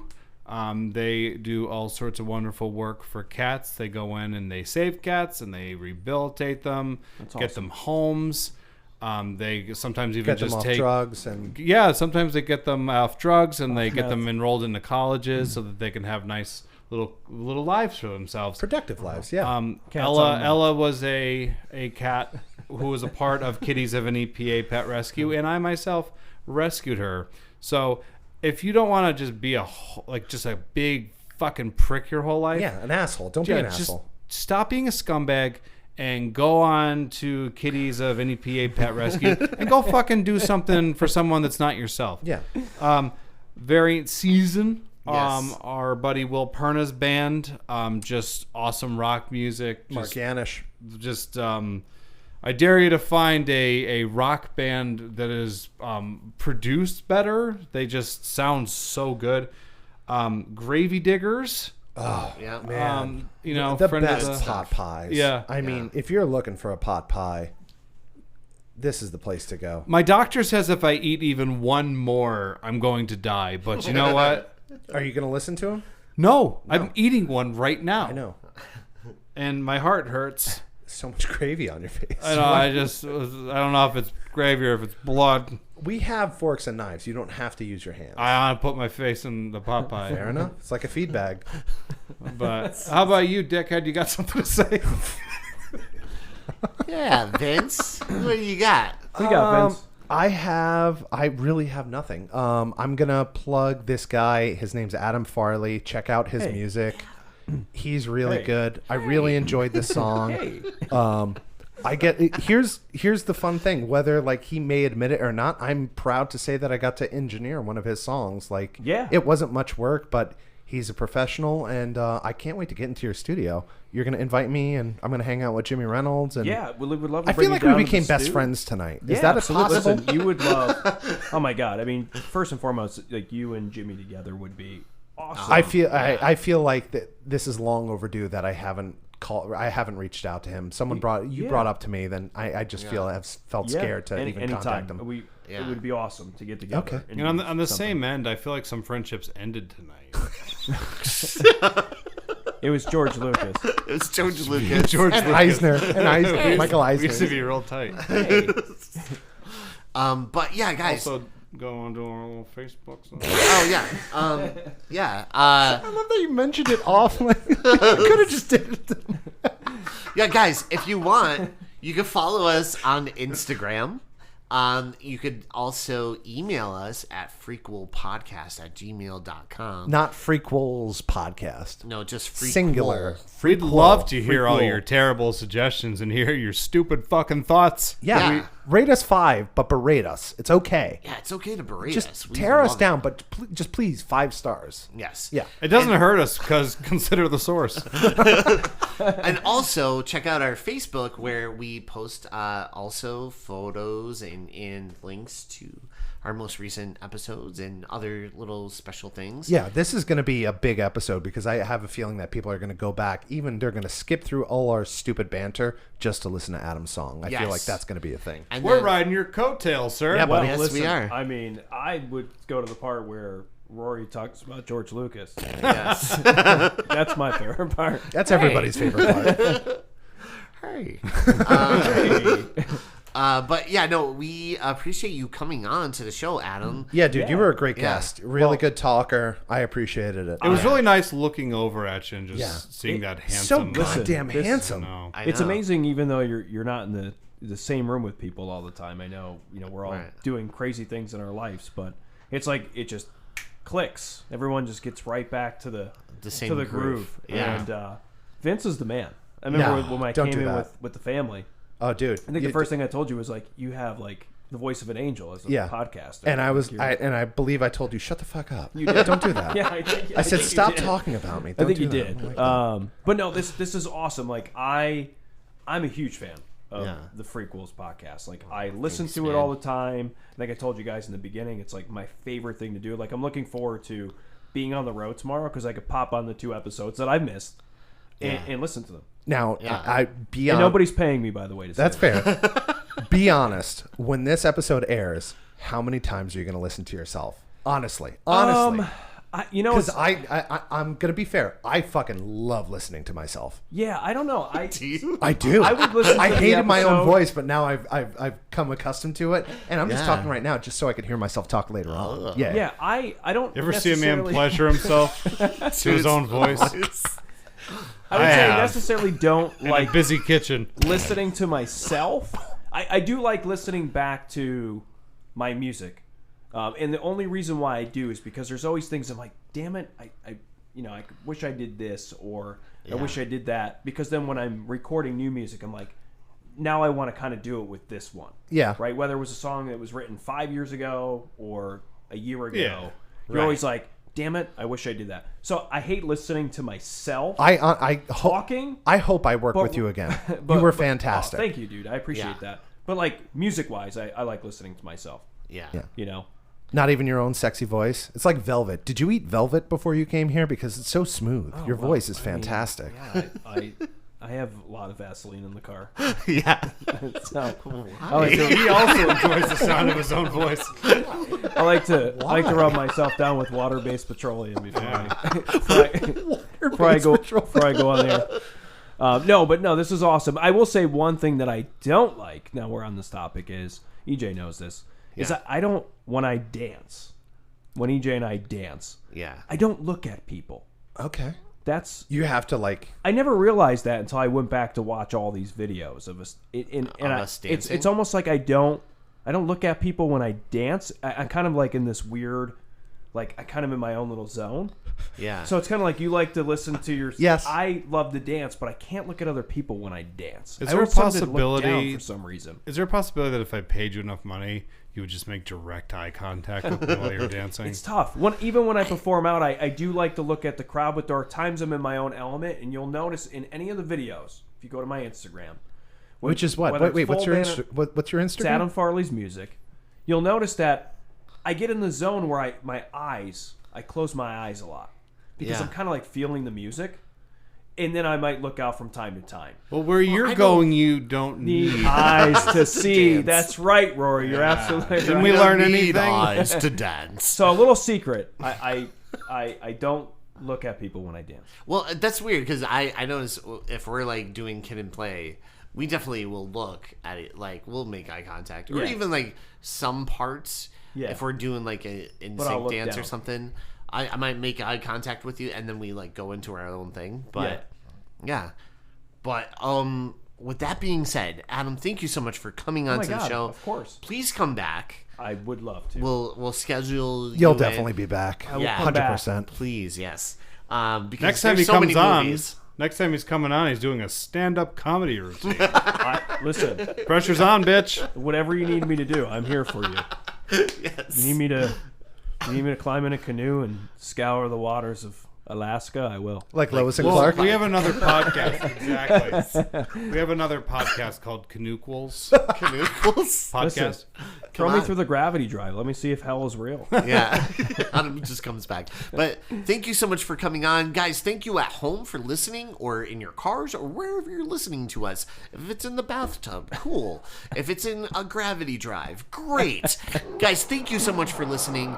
And again, thank you for listening to